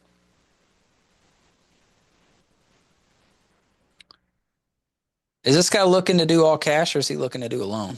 It was all cash. I was just curious because I had questions about that's been coming like up a lot lately. It's closing costs, especially for VA, like the Yeah. them paying closing costs. So I guess I was just confused on the loan part. So the loans actually you're not getting that's making your monthly in my mind it was making the monthly payment come down because the loan amount was lower, but it's really not. No, exactly. The loan amount's going to stay the same, but he's instead of having to pull cash out of his bank, he gets to keep the cash in his bank. Or he might not have the cash to pay the closing costs, in Yeah, which so case, like you don't have, let's just say you don't have the cash to pay it. They don't have the cash to exactly. pay closing costs. And that's way too that happens way too often with our VA people. They Yeah. don't have cash. We do good at Okay. making monthly, but we do good at spending monthly too. Yeah. So if you wanted, okay, so you're actually writing it for that full amount. Hmm. Okay. And not coming out of pocket is all it is. Exactly. If you wanted to come in lower and get them to pay closing costs, you're gonna have to come in. So basically, you're just asking them whatever you want to pay for your loan. That's what you need to ask, and then in addition, hey, closing costs also. Yeah, have them pay that out of pocket. Well, Okay, out of their sale proceeds so it doesn't come out of your pocket. I see. Okay, Any additional seller credit terms, you could put that in here. This is like a very case by case basis. It's not something you need to worry about. All right, section where you're asking the seller to pay for your buyer's representation right here. So what you're going to do is click that button and then go here and hit 2.5 because that's what you have listed on your form. Remember, this number can't be higher than what you have on your BRBC. If they say they want to pay more than this, then you need to go back and change your BRBC to bring that number up. Buyer affirmatively represents at the time this offer is made, buyer has a written agreement with the buyer's broker that's valid, covers this property, and provides for compensation for no less than the amount stated above. Pretty clear. All right, H1, verification of all cash is either attached, it's defaulted to where it says attached, or you can click this button and say that it's due within 3 days. The same with the verification of the down payment and closing costs if it is a loan. So with a loan, we usually want to give them proof of funds with the offer. But if we click this button that says, hey, let me get you proof of funds within a couple of days, you can do that too. Right here, verification of a loan application. This is essentially the pre-approval, right? And you click whether it's a pre-qual, which is meaningless and useless. A pre-approval, which is good, shows that the lender has pulled credit, has checked their income, has checked their bank statements, and says, hey, they're good to go for whatever loan this is. Or if it's fully underwritten, which is where the lender goes the extra mile with even more verifications, validations. They have an underwriter review the loan package in advance and go ahead and clear a lot of those loan conditions that you would usually see pop up during escrow. That means the lender's gone above and beyond and gotten all that stuff done way ahead of time. We have some lenders that will do that to make our buyers super competitive. And we generally want to do that if we have very good qualified buyers because when it shows that they can close really fast on their loan, it makes them a much better candidate to win the deal when the time comes. Otherwise, you can click the button and bring it within 3 days or however many days you want. You can fill in this little block over here and say, we'll give it to you in 100 days. Whatever. Never done that before, though. Final verification of condition. That's the final walkthrough on the property. You're entitled to a final walkthrough within 5 days of the close of escrow. That's an opportunity you want to take to make sure the repairs got done correctly, to make sure the appliances that you asked for or any other equipment in the property that you requested to stay with the property didn't get taken away. That's an opportunity to make sure that the people have started to move out or have completely moved out or anything that you want to look for just to make sure you're happy before you close escrow. Assignment request, item K. An assignment is when you get a contract agreed to between between buyer and seller. And then you take that agreement, the instrument of agreement, the contract itself, and you go and sell the contract or give the contract away to somebody else. So basically you're telling the seller, hey, yeah, I'll buy this house for $1 million. And then you go and find somebody else who's willing to pay you $1 million and $20,000, or they're willing to pay you $20,000 for that contract, and say, "Hey, wait, I want that house." And you say, "Oh, you want this house for $1 million?" And they say, "Yeah, I want that house for $1 million." And you say, "Great, give me 20 grand, and I will assign this purchase agreement to you that I negotiated." And that person would be like, "Great, that sounds like an awesome deal. I'll give you 20 grand, and then you sign over that agreement to me, and I'll step in your place and I'll go ahead and close the escrow on this." That assignment request, you have to actually ask the seller if they're okay with you stepping out and this other person stepping in and concluding that deal. And that has to be done within 17 days, right? Happens all the time. It's mainly for wholesalers. It's not something that we ever do with our basic clients, and we don't want to encourage them to do that because there's no guarantee that the seller is going to accept an assignment. They don't have to. All right, contingency section. Something you need to know as a buyer's agent is a contingency. Another word for contingency is get out of jail free. All right, it's an escape hatch that the buyer can use to walk away from the contract and keep their earnest money deposit. So, like we talked about before, a buyer can walk away from a deal at any time. They don't have to sign the docs all the way up until closing day. They don't have to sign the docs.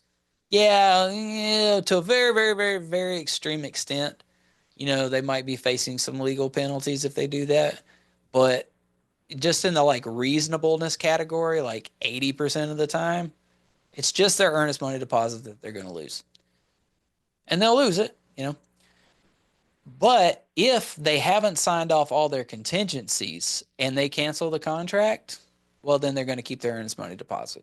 Most likely, the seller have to make a very, very strong case that they would get that money, and then they have to go fight for it. But just, that's aside. Just, the rules on their face, the buyer will keep their earnest money deposit. So what we're doing when we fill out this section is we're offering to the seller to, if they accept our offer, that within these time frames, we're guaranteeing that we're going to lift these contingencies and we're going to get out of this deal, or we're going to close that escape hatch and move forward with the deal. Sellers want either no buyer contingencies, which means it's more certainty right up front that that deal is going to close, or they want a shortened time frame for those contingencies. They want to know that this whole mystery that you're going to actually move forward and close this deal is going to be over sooner than later. Sellers don't want uncertainty. And when they take a chance that they get into it with a buyer, if a seller had it their way, the buyer would bring them a briefcase full of cash, would sign a paper, and the deal would be done on the spot. That's exactly what a seller wants to happen. They don't like the idea of sitting in this marriage for 30 days while this person tears through their house, does all these inspections, criticizes everything, mulls through all the paperwork, asks for renegotiations and all this stuff. Like that whole thing is super uncomfortable for a seller. They don't want it. So if you make an offer that says, "Hey, I'm offering fewer of these, get out of jail free cards, and I'm going to get all this stuff done sooner than later," then that eases tons of pressure off of the sellers, and they know, hey, within 10 days or 14 days, we're going to know for sure if this thing's going to close or not, and we can move on with our lives. That means a lot to people. So in order to be more competitive, you want to have the shortest time frames possible. All these in here, they're already defaulted to a certain like generally acceptable time frame that are based on the schedule of a 30-day escrow. Generally, an escrow is about 30 days. Default for the loan contingency is 17 days, as well as the appraisal, 17 days. And all the other stuff too, like reviewing all the paperwork, doing the inspections, like everything. They want it done within essentially like 2 weeks and a weekend. All right. But what we generally do is we shorten those up a lot. So we typically will go to a loan and say, hey, we can have the loan done in 14 days. Or if you want to waive the loan and say, hey, no loan contingency. I'm so confident that this loan's going to get approved. I'm not even worried about having a loan contingency. Well, loan contingency says that I guarantee my loan's going to get approved, and I'll sign that to say that my loan got approved and I'm like, the bank says I'm good to go to close on this thing. So if you're doing like a 50% down loan and you got a ton of cash in the bank and like any lender anywhere would write that loan for you, then you don't have to have the loan contingency because you don't need that added protection. You know that you're going to close on that.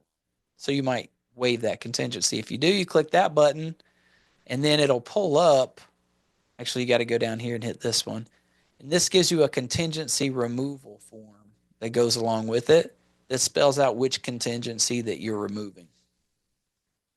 We're going to take that off for now. Let's say we leave that at 14 days. If you're doing all cash, then you don't need an appraisal. And it's not a contingency that you need. A contingency appraisal would basically say, hey, if the house doesn't appraise for what I offered for it, I'm giving myself a chance to walk away from this too and keep my owner's money deposit.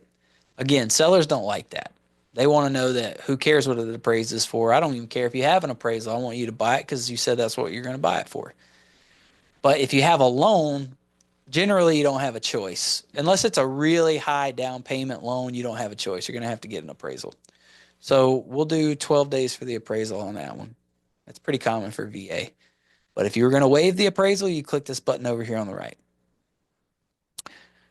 The appraised amount, it's defaulted that the appraised value is set to what you offer on the property. But you can say, hey, I understand that this house might not appraise for the total value. So here's what I'll do. If, let's just say it's a $2.75 million house. If the thing appraises for 2.5 million or more, I'll still move forward with the sale of the house. So in which case you'd put that down over here and say, hey, if it hits 2.5, we're still good. Anything below that, then we'll need to renegotiate because maybe that won't work with what I'm trying to do. But maybe 2.5 is good enough. So you can actually spell that out right here. Not a lot of people do that, but you can. We used to do this in the comments section back when the market was hyper competitive. We'd say, hey, like, I don't want to have no contingency for appraisal, but we can be really flexible with it. And I would just go down to the bottom, let's see, right here where it would say other terms. And I would just write in here if home appraises, for 2.5 mil or more, then buyer shall move forward or something like that. But we don't have to really do that anymore because we got that line item that they dropped in there for us very conveniently. All right, item L3, investigation of property. The investigation of the property is kind of a big blanket term. It includes the home inspection, the review of all the disclosures from the seller, the review of the preliminary title report, the natural hazard disclosure, like all the stuff, right? So we're going to put 10 days for that. That's generally enough. The seller, if you look down here, the seller has to deliver us under item N1 all their documents within 7 days, the seller's disclosures. So I want you to think of disclosures as confessions. The seller has to confess everything they know about the property within 7 days in writing for us to review. If somebody died in the property, we might not like that. And if we don't like it, we don't have to buy it. They might say, hey, it's next to a school and the school bells ring a couple times a day. You might be like, hell no, I don't want that. And that wasn't something you knew, and you walk away. Or they might say, hey, we had a leak in the attic once and fixed it. And you might say, you know what? I don't like that. I don't want to buy that house because it might look perfect now. But because you knew that happened before, that might be enough for you to say, no, I want to walk away from the house. So what's interesting is once the seller brings you those documents, they owe you those documents within 7 days. If they don't bring you those documents within 7 days, they're out of contract. And then you can start to move the process to cancel the contract on them. But within 5 days of them giving you those documents, regardless of anything else, you've got a statutory 5 days to review any paperwork that they gave you, and you get a one-time get out of jail free for those disclosures, regardless of anything else. So keep that in mind. Pro tip. Informational access to the property means the ability to actually go to the property and review anything that you need to within 17 days. We can drop this down to 10 days or whatever. And it states clearly here something you got to keep in mind. The buyer's right to access the property for information purposes, i.e. to walk it over, to check things out, do measurements, to inspect it. It's not a contingency, and it doesn't create cancellation rights. It applies even if the contingencies are removed, okay? So we're asking for informational access to the property because we actually have to go see the house to do our investigations. And we're going to drop that down to 10 days on here. Your investigation is the contingency, but the access to the property is not the contingency. You still have to choose to sign off that contingency or not. Those are not the same thing. Insurance, making sure you can insure the property 10 days. And the important thing about that is when you get your natural hazard disclosure, that's a disclosure from a third-party service provider that is going to tell you if it's in a flood zone, fire zone, earthquake zone. A lot of that has to do with the cost of the insurance for that property. And it's important as soon as you get an accepted offer as a buyer to really start reviewing that insurance cost right away to make sure that you can afford that monthly payment before you go any further and sign off all your contingencies. We've had a lot of people go most of the way through escrow, sign off everything, and then they're like, oh, wait, the insurance is going to be like $800 a month. I didn't know that. I don't want to buy this house. Like, well, you signed everything off already. So get on that early as possible. So we're going to do 10 days on that. The preliminary title report. The title report is a compilation of everything that a title company can find online about the property and its public records. What they do is they grab all that information and they put it together in a sheet for you. And what it is it's a statement of what they will insure or not insure. And these things get really confusing for people because it's very difficult to read one if you don't understand how it's written. Title companies write title insurance. So what title insurance is it's insurance against the pink slip on the property that says, hey, we're going to go ahead and pay off this house either to you or to the seller or, whichever party if there's ever a debate as to the ownership rights of this property. So for example, let's say you buy a house from a person, you pay $2 million for it, you move in, and then a year later somebody knocks on your door and says, hey, you need to get out of my house. And you'd be like, huh? And they'd be like, oh, well, I have this document here that says the person that sold you this house didn't have the right to sell you this house because I'm a partial owner or I'm the true owner and there was a mistake. This is my house. And if they have a legal standing that it's technically their house, that's when the title insurance would come in and either pay you the money for the house and you move out or pay them the money for the house and they leave. It's super duper rare, especially nowadays with the way that, everything's online and is done well. Back in the day, everything was done on sheets of paper that were filed in courthouses. You can imagine paperwork went missing and goofy stuff happened. It doesn't really happen that much nowadays. But that preliminary title report will say, hey, we're going to insure the deed of this property.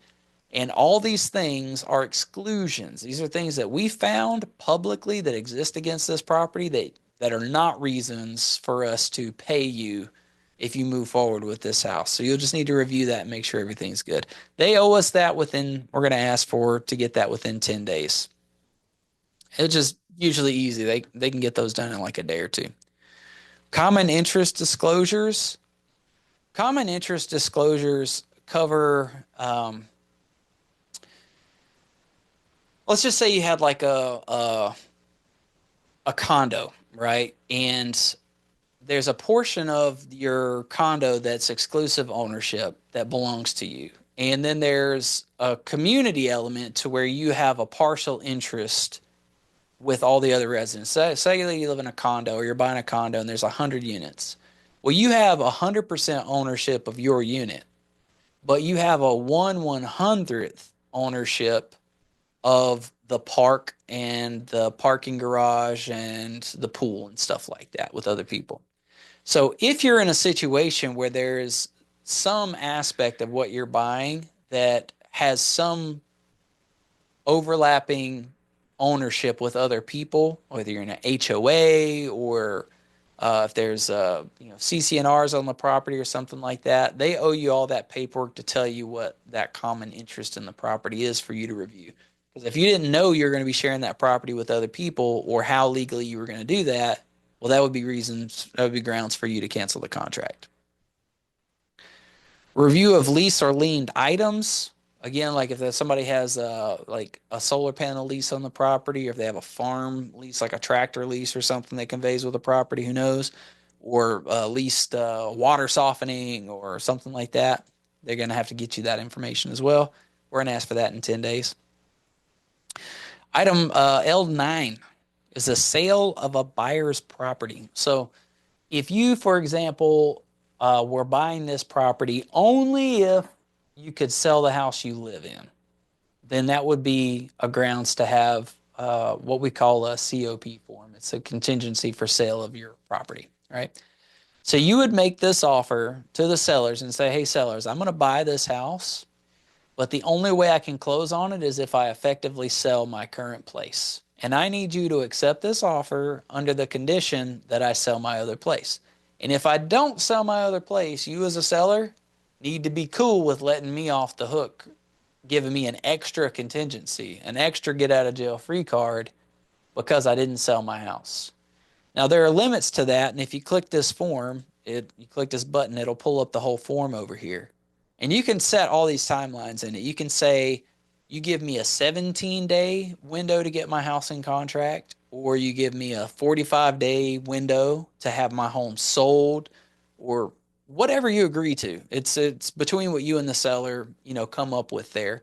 Whatever they're willing to accept that you can agree with, you'll put in there. But that's effectively giving you one extra get out of jail free card if you have a property that you have to sell. We call this buying the property contingent, buying contingent. Sellers don't like contingent purchases. Why? Because it's just one more thing that can stop them from actually just getting their money and moving on with their lives. So if you're going to buy a house as a contingent buyer, then you need to be prepared to spend more than the other guys. Or if the house has been on the market for a long time, instead of driving a deep discount like somebody else would, you might have to pay the full asking price because you don't have as great an offer as they do because you got this extra risk baked in. So it's going to cost you some money, most likely. Possession. The time of possession is usually the minute that the thing records, right? And so the way it'll usually work is we'll sign all the documents, like say on a Tuesday, we'll sign all the documents, and then those documents from the notary go over to the escrow company, and then the lender sends the money, and then once the lender sends the money to the escrow company, then the escrow company takes the file down to the county to record it. Sometime in the afternoon, 3, 4, 5, 6 in the afternoon, suddenly you start getting phone calls and emails and the kazoos and all these things. Congrats, congrats, confirmed, recorded, blah, blah, blah. The second that happens and you start to get that, that flood of messages, that's when you know that the house is officially yours. And you can go over to the house, meet your real estate agent, grab the keys, take your photo in the front yard, dance a little dance with the big key thing, whatever you do. The house is yours. That's when you're actually taking possession of the property.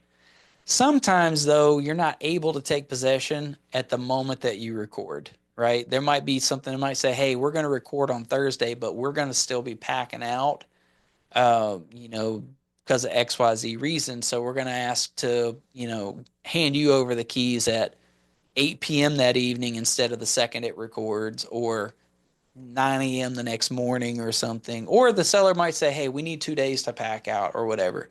So you're going to figure all that out and then click the appropriate boxes here. And you can pick a specific day or whatever you want. Now, if the seller is going to stay in that property and rent it back from you for a period of time, what we call a rent back, they're going to use either an SIP form or they're going to use the RLAS form, residential lease after sale. If they're going to stay in the house for like an extra 2 days or 3 days, I might not even do an SIP. Maybe it's okay. But if they're going to be in there for like a week or more, we're going to have that officially on an SIP. Right. Technically, if they're in there for even 1 minute after recording, technically you need to have an SIP there. But the way it works is if you're going to do a rent back, meaning you close on the property, it's legally yours, but the old person is still living there, they go from being an owner to being a renter. They go from paying a mortgage to now paying rent to you, the new owner. What we'll typically do, just to be competitive, we'll typically offer a free rent back to the sellers, especially for if it's like a week or two, in order to sweeten the pot and make sure that we get the deal. If we're paying a premium for the house and then halfway through the escrow they say they need a rent back, we might stick it to them and say, hey, we're going to charge you what we're paying for our mortgage per day, every day that you're here, because that's time that we should be living in our house that we can't because you're there. And so what we would say is per diem PITI. So we would pay the principal, or they would pay the principal, interest, taxes, and insurance that you would be expected to pay based off of your new mortgage.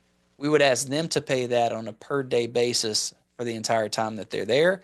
And we could either collect that from escrow or up front or cash outside of escrow. There's a lot of different ways that you can do it, but we would try to get that money from them for that rent back period.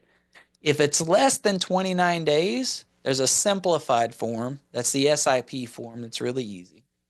But if they're going to stay there for 30 days up to 59 days, then there's a bigger, more complicated form that's got a bunch of other stuff in it. I really don't like that one because it's a whole lot more to fill out. They can only stay up to 59 days if you're taking a loan on the property. If you're taking a loan on the property, then the lender is only writing that loan to you with the expectation that you're going to move into that property. Or should we say an owner-occupied loan, that is. If you're buying it as a secondary property or as a rental property, cool. You can do a RLAS for 6 months or a year if you want, because the lender's not going to have a problem with that. And that's all based on their loan risk profile. But if you're expected to move into that house as a primary residence, they're going to want that person out of there within 59 days. Otherwise, the second you hit 60 days, that person has entered into a leasehold interest by real estate law on that property. And now they get a whole new set of rights. And that's in conflict with you owning that house as a primary owner and occupant. So they're not going to allow anything more than 59 days. If you decide you want to cheat the system and give them 75 days, but only put 59 days on that RLAS, well, then you're putting yourself at risk. You're taking the risk that they're not actually going to move out of that house. And you're also taking the risk that the lender's going to find out that you did that and you might perjure yourself, which could be really bad. Nobody wants mortgage fraud. So don't do that. Just don't let your clients do that. So RLAS 30 days to 59, SIP 29 days or less. And if you click the button, it'll go ahead and pull up that form over here for you on the right. We're not going to go into those today because that's a whole rabbit hole. Occupied units by tenants. I really, really don't like tenant occupied properties. They, in a lot of cases, are not super cool with having people come and even view the house in the first place. Like they like to put up walls and stop people from coming and even seeing the house. But then there's this risk that they're not going to get out, that they're not going to cooperate with inspections, they're not going to cooperate with repairs. And by no means should you allow your buyer to buy a house with a tenant in place that hasn't been kicked out at close of escrow. Because the second that they buy that house with a tenant in place, now they've bought a risk that's unquantifiable. That person can squat. And then it's up to your new buyer to go and evict that person, which could cost them tens of thousands of dollars to do. And we just do not want to do that. So as a practice, don't even mess with it. But if that does happen and you do have a tenant occupied property, you can click this form here for the TOPA. and then fill that out with the certain requirements on it as well. If you do the SIP or the RLAS, you're going to put in however many days that you want to give them that rent back. And you want that to match what's on that form also. It can change halfway through escrow, in which case you just draft up a new SIP with, altered forms on it, but this is how you do it up front the proper way. All right, item N or block N. The seller owes you these documents within 7 days. We talked about that. Sign and return escrow holder provisions and instructions 5 days after delivery. The escrow company will send you what we call joint escrow instructions as soon as they collect that earnest money deposit. Once they get the earnest money deposit in the bank, they'll send those instructions. And what those instructions are is they're taking everything that's written here in this purchase agreement and they're writing it out in paragraph form and then adding their information about their rights and responsibilities as an escrow company and getting the language tailored to where it translates correctly into a trust deed that can be recorded at the county. Because what we're doing here with this checklist, this is just terms of our agreement, right? And the material that's on here, this is going to serve as evidence that supports what they write in that deed of trust and how the escrow is going to go down so that the escrow company can litigate everything that happens if things go sideways. So think of this as the checklist. Think of the escrow instructions as the full, 4-paragraph order, and then the recorded deed gets paired up with that at the end of the day. They have to get that out within 5 days, or you got to get that back over to them within 5 days after they send it to you. If you don't, then the seller can start to move to kick you out of escrow. Time to pay fees for ordering HOA docs is within 3 days of acceptance. So the seller owes you those disclosures about shared spaces. What was it called? Common interest disclosures. They're going to order, if the house is a condo or a townhome or a home is in an HOA, they're going to order those HOA documents. And that comes from the HOA's organization, and that costs money. And a lot of times they're like several hundred to even like over $1,000 for these things. It's terrible. But they have to order those within 3 days of, you sending the earnest money deposit essentially. And if they don't have those over to you, then that gives you grounds to, essentially kick them out of escrow. And it can take a while to get these things. It can take 2 weeks to get these documents. So the seller has to order those right away. This just says they have 3 days to pay the money to get those documents. And then what will happen is the escrow company will take a copy of that receipt. And so that they're in compliance with the instruction here, they'll send you the copy of the receipt saying that it was ordered. The seller has to install smoke detectors, carbon monoxide detectors, and make sure that the house has proper water heater bracing. That's a whole separate set of requirements that's listed in the purchase agreement. And we're making sure that the seller does all those things within 7 days. And we're going to see that if they don't do it on the appraisal, because the appraiser is going to always look for those things.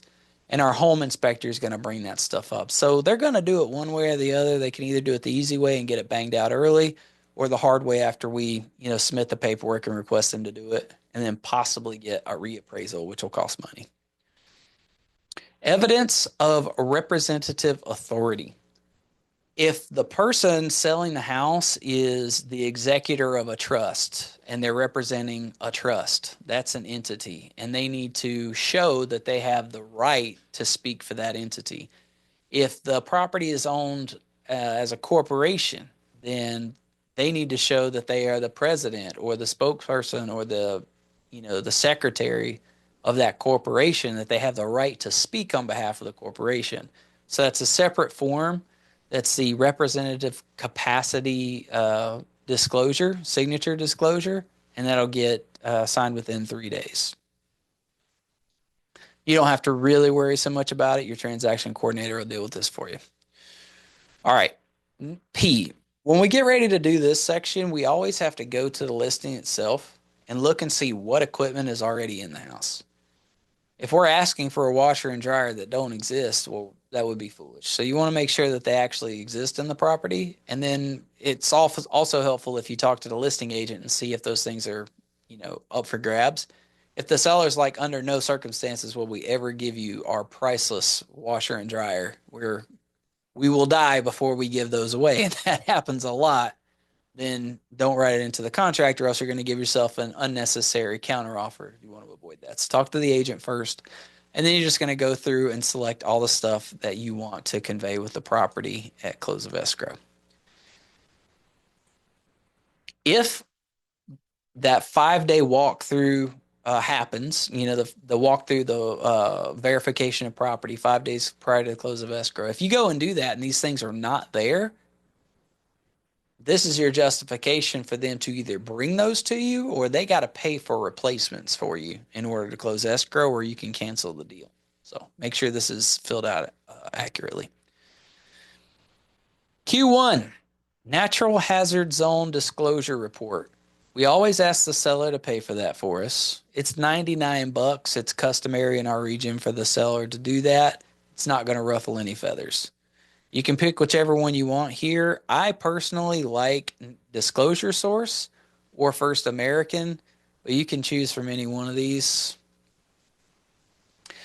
The Natural Hazard Disclosure Report talks about whether the house is in a flood zone, fire zone, earthquake zone, high tax zone, like any number of things, because you might be able to do a home inspection on the house and you might have the seller tell you all their stuff, but they might not necessarily know, and you can't tell just from looking at the house if it's in a flood zone, but that might be something that's a deal breaker for you or for your insurance company. So part of their disclosures that they owe you within 7 days is this exact form. And we're going to go over it. Buyer's agent and buyer will go over it together. Optional wildfire disclosure report. If you are in a wildfire designated area, then this matters, and you'll click whichever one that you want and typically ask for the seller to pay for it. It could be, depending on where that area is, and this goes into a kind of a tangent, but if you're in a wildfire area, then you might have to have an inspection on the property and a certification for fire readiness, meaning you might have to pay somebody to come out, inspect that house, and make sure that the brush is cleared back 100 feet from the house and that certain things have been taken care of, certain modifications to the home have been done so that that house is like serviceable and ready to be sold. If you're buying a house that's kind of in the inner suburban areas, it's not going to matter. In this particular house that we're talking about here is in Solana Beach, so we're not in a wildfire hazard area. Under Q3, this is where you can put in any extra reports that you want to do. The most common one that we ever get is a termite inspection. It's also known as a wood destroying organism inspection, but we're going to put termite inspection just to keep it simple. And we'll have the seller pay for that. Look, there are companies that'll do termite inspections for $75, $150. Our guy does it for free. He knows if he does enough of them that he's going to get the termite worked most of the time, so he'll do the inspections at no cost. So we just have the termite inspection paid for by the seller, and if they balk at it, we say, hey, use my guy, he's free. But we as VA buyers can't pay for a termite inspection. It's weird. It's just the VA guidelines. We can pay for termite repairs, but we can't pay for, as a buyer, on record, on paper, the inspection. So it is what it is. So we put the seller to do that. Q4, smoke alarm, CO detectors, water heater bracing that it needs to be done. We're going to put on the seller because they should. Government required point of sale inspections and reports. So I'm going to go down to 10A and read this over. These never come up, but I've had a lot of listing agents disagree with signing off on some of these things. So inspection reports, tests, and certificates only determines who is to pay for the inspection, test, or service. It doesn't determine who's to pay for the work. All right. Agreements for payment of required work should be specified elsewhere in the other part of agreement. Okay, government required and corrective or remedial actions. Legally required installations and property improvements. Any required installation of smoke alarms, COs, water heater bracing shall be completed in the timelines and paid by the party specified. Yeah. If buyers to pay for these, they're instructed to deposit funds into escrow directly to the vendor completing the repair. If the seller is to pay for these, it does not, unless the seller is exempt. If the seller is to pay for the items and doesn't fulfill their obligation, the buyer incurs the costs, comply with lender requirements. The seller shall be responsible for buyer's costs. So, okay. Point of sale requirements. Point of sale inspections, reports, and repairs refer to any such actions required to be completed before or after close of escrow that are required in order to close under the law or paid by the party specified in those sections. Any repair shall be completed prior to final walkthrough unless otherwise agreed. Defensible space compliance, what we were talking about a minute ago with the wildfires, where you have to push back the brush like 100 feet or something like that, shall be determined as agreed in the FHDS form. If the buyer agrees to pay for any portion of such repair, the buyer shall directly pay to the vendor completing the repair. It should provide an invoice, deposits to funds, and pay the vendor completing the repair. All right. Buyer shall be provided within the time specified a copy of any required government conducted or point of sale inspections prepared pursuant to this agreement. Reinspection fees, information, and advice. So, what I'm seeing here with these, it doesn't specify what would constitute government required point of sale inspections other than what we already know. So, what we already know is the home has to have carbon monoxide detectors, smoke detectors, and water heater bracing. It also needs to have low flow water fixtures. So that's low flow toilets, shower heads, and faucets for homes, older than 1994. Then all those things need to be upgraded to today's standards. So it sounds like if there were any inspections or reports necessary for those items or the defensible space, then that would be up on the seller. And then those corrective actions to actually change all that stuff we're going to put on the seller. Again, like in all the transactions, I've got 100, I don't know, 130, 140 closed transactions. I've had agents kick back on these, but I've never actually had anything that's like derailed the contract for government required inspections. You need to have the CIA come in and scan for bugs in your house or something wacky. So I don't think this is the biggest deal you need to be concerned about. We're going to put both of those on the seller. Escrow fees. These are going to be each paid, each is going to pay their own fees. And the escrow, it's almost always going to be seller's choice. Sometimes if you talk to the agent, they'll tell you up front who they want for the escrow company. And you just put that in here. But look, the listing agent has the power over who's going to, get paid to do the escrow. When you do your own listings, that'll be your choice. But as a buyer, you're just going to deal with whatever they want. And it's because they hold the power. Owners, and the reason they hold the power is because they choose the buyer, and you're not going to lose a deal because you want to use your title company over there. It's like no buyer's agent would be well advised to do that. Owner's title insurance policy is going to be paid for by the seller, customarily.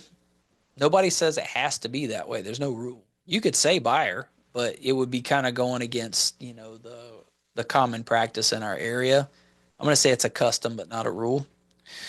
And again, we're going to do seller's choice on that bad boy. Why? Because the sellers are paying for it. They're going to choose who they want. And it really makes no difference to us because all the title companies, honestly, they're all the same. Buyer's lender title insurance policy will be paid for by the buyer because that's just one of our fees that's part of our closing cost fees. And that's another subject for a different day. County transfer tax fees, we're always going to push those off on the seller. City transfer tax fees, we're going to push off on the seller. What this is when a person changes ownership, and you go through the process of, transferring the ownership of the house from one person to another, updating all that paperwork. Of course, the county and the city charge money for it. It's bean counter, like little fees. So we're going to push that off on the sellers to pay for. They always do, and we're just going to stay with that.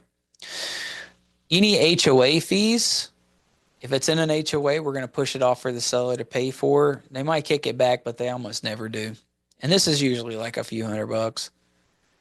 Private transfer fees will only pop up if you happen to know that they're going to be fees for private transfer. This really rarely ever happens. The only time I've ever seen it was for some weird stuff in rural areas. I wouldn't even bother with it. Q16, Q17. These fees are costs. This is like a catch-all, so you can put in anything that you want here. It's just a flexible area. What I'll do is Section 1, WDO, wood destroying organism, clearance. Now, the termite inspection is just an inspection where they say, hey, you got termites and they're located here, here, and here. When they do that inspection, they can identify Section 1 items and Section 2 items. Section 1 items is an active infestation, active wood damage, meaning like, hey, these bugs have to be killed and this wood has to be replaced. That's Section 1. Section 2 is a situation that, if unmanaged, will lead to a Section 1 issue. So I've had in the past, missing grout between tiles in a shower was a Section 2 item, for example. That one I seem to remember over time. There have been other examples too, but I just can't remember. But that gives you the idea, because if water gets behind those tiles, it can lead to mold, and mold is a wood destroying organism, right? So we're going to put for the seller to pay for those. Sometimes the seller doesn't want to do that, and they, argue with it. The VA states that a buyer can pay for their termite repairs, but most agents don't realize that that's the case. They are under this old misconception that the seller has to pay for termite repairs for a VA buyer. We're just not going to argue with them, if we can get away with it. Now, if we're about to lose the deal because they think that's the case, then we're going to step in and say, wait, wait, wait, wait. Per the VA guidelines, that's not true. We'll show them the information. But if we can get some free termite work out of them, then we're definitely going to go with it.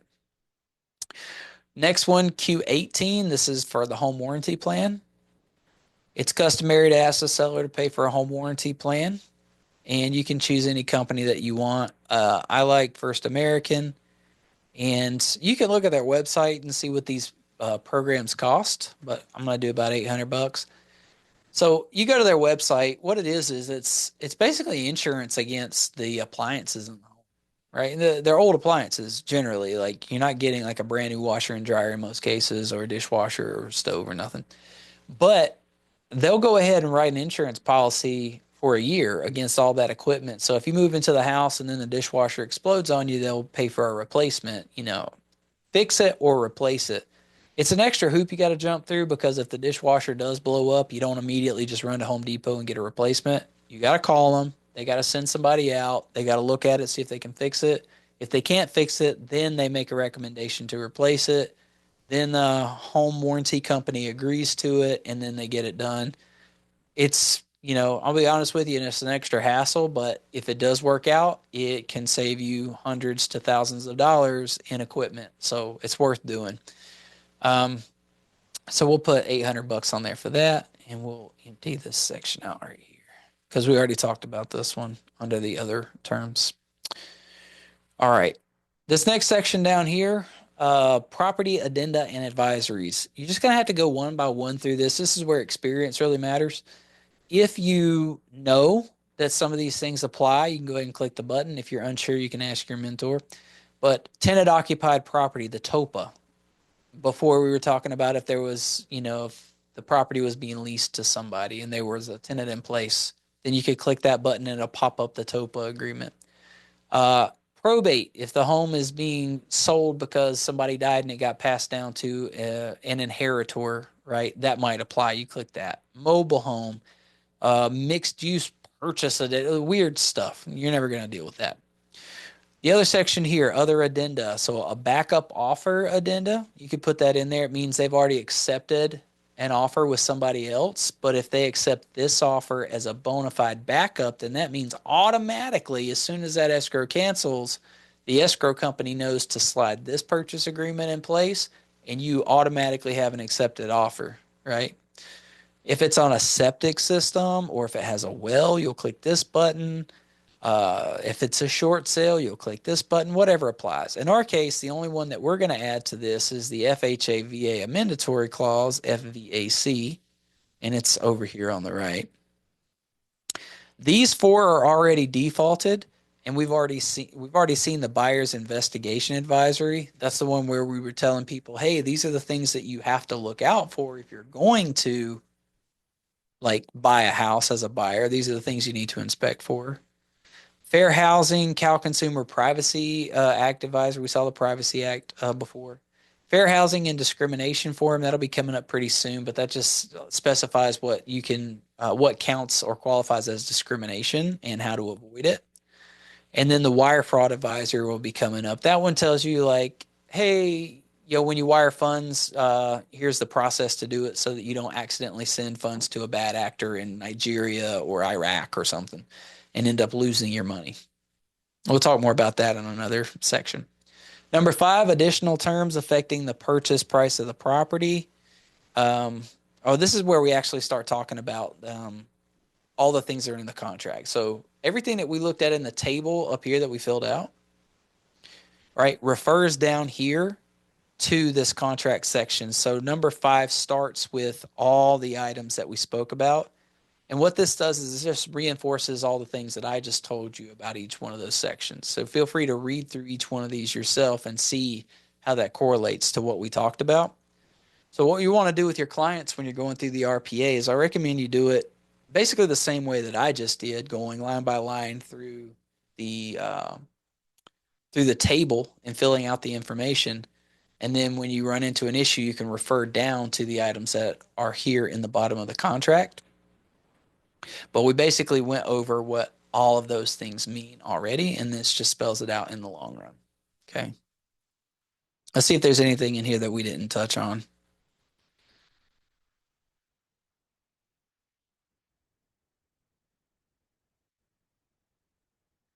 This section here, statutory and other disclosures. I want to really spell out for you what statutory disclosures are. So statutory disclosures are disclosures that need to be handed over to a person when they buy a house in this specific area, regardless of what kind of house, what kind of loan, what kind of buyer it is. And so that's stuff like transfer disclosure statement, which is like a questionnaire that the seller fills out that has a list of questions on it that they have to specifically answer. You can't just be like, oh, hey, seller, tell me everything you know about the property. They'd be like, it's blue and it's pretty and I like it. I'm like, all right, cool. That's the truth, but it's not the whole truth and nothing but the truth. So what they did was they put a transfer disclosure statement together that has a list of questions that they have to answer explicitly as a minimum to hand over to you. Then we've got the natural hazard disclosure, which tells you about the flood zone, fire zones, earthquake zones. There's a Megan's Law database advisory that says, hey, you have to look out for people who are sex offenders in your area. This is how to look for them. They talk about wildfires and like how to cope with that. And it gives you a list of resources to dig through, just to read about wildfire preparedness and websites you can go to and stuff like that. All of those forms we can go over at another time. Once you enter escrow, you're going to get that package of all those disclosures from the seller because they have to. And if they don't give you all those disclosures, then they're in breach of contract. This spells out in this section what all those disclosures are. Lead disclosure, fire hardening, defensible space. This talks about waivers of the statutory lead and other disclosures. There's a few cases where they can waive some of these things, like if they like bought the property as an investor, and they've never lived in it and stuff, like they can get away with certain disclosures they don't have to give you. This tells you which ones they can and can't. This talks about returning signed copies and how all that works in contract law.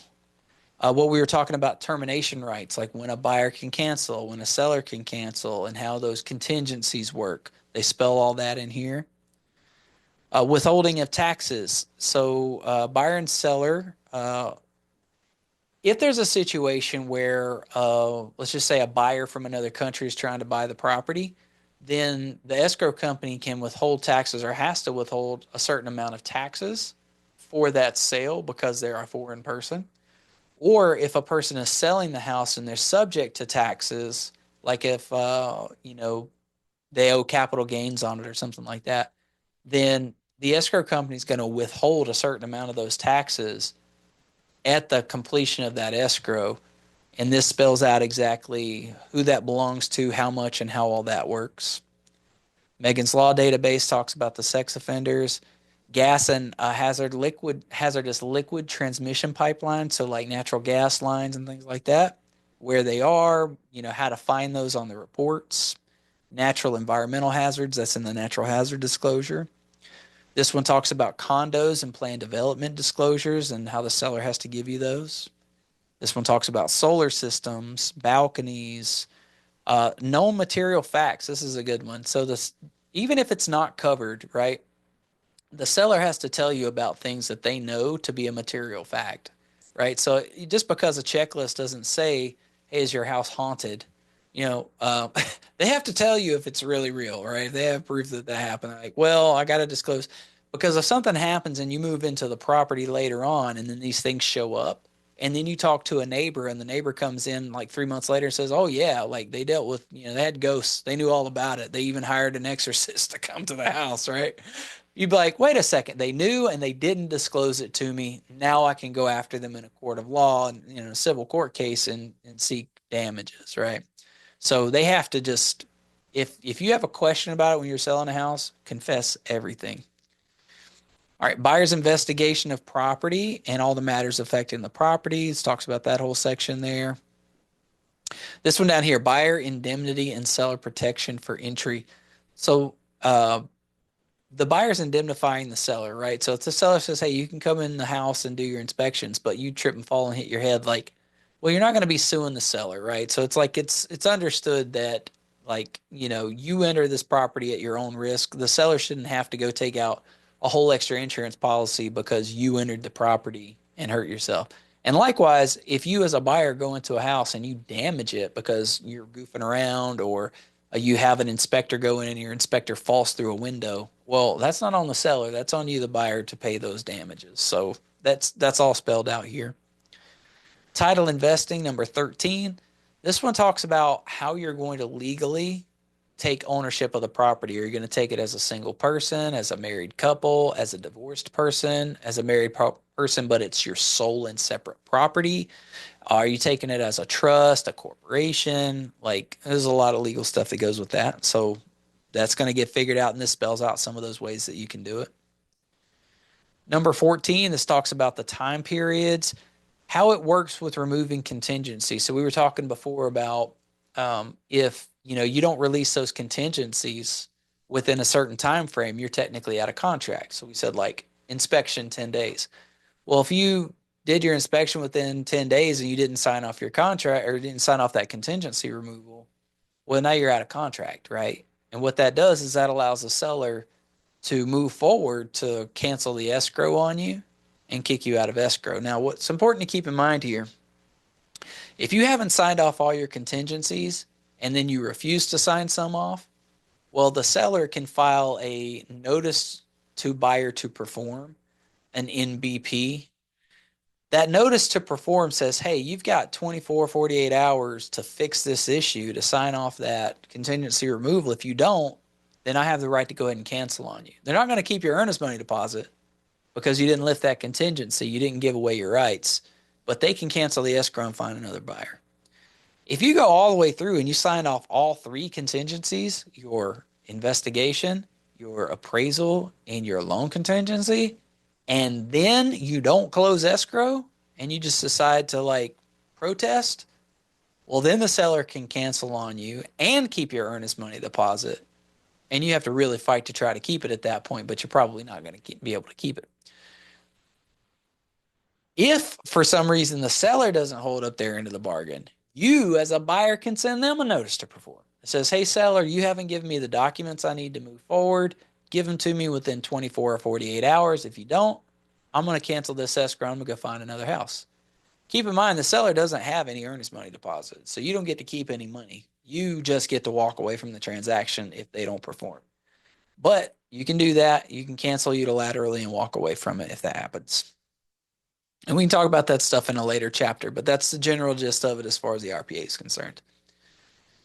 And all that, again, is specified in this section right here. So when you're doing a buyer's consult, they don't have to take your word for it. They can actually just read it line for line right in front of you. It's all here. I like to, when I do my buyer's consults, I like to break out an RPA. Might not at the first consult, but definitely the second one when we're getting ready to enter escrow, and go through this with them so they understand and can draw a breath of air and say, oh, well, this just gives me rights. Like a lot of people, when they think signing contracts, are like, oh, if I sign this, I'm screwed. Like I'm tied down.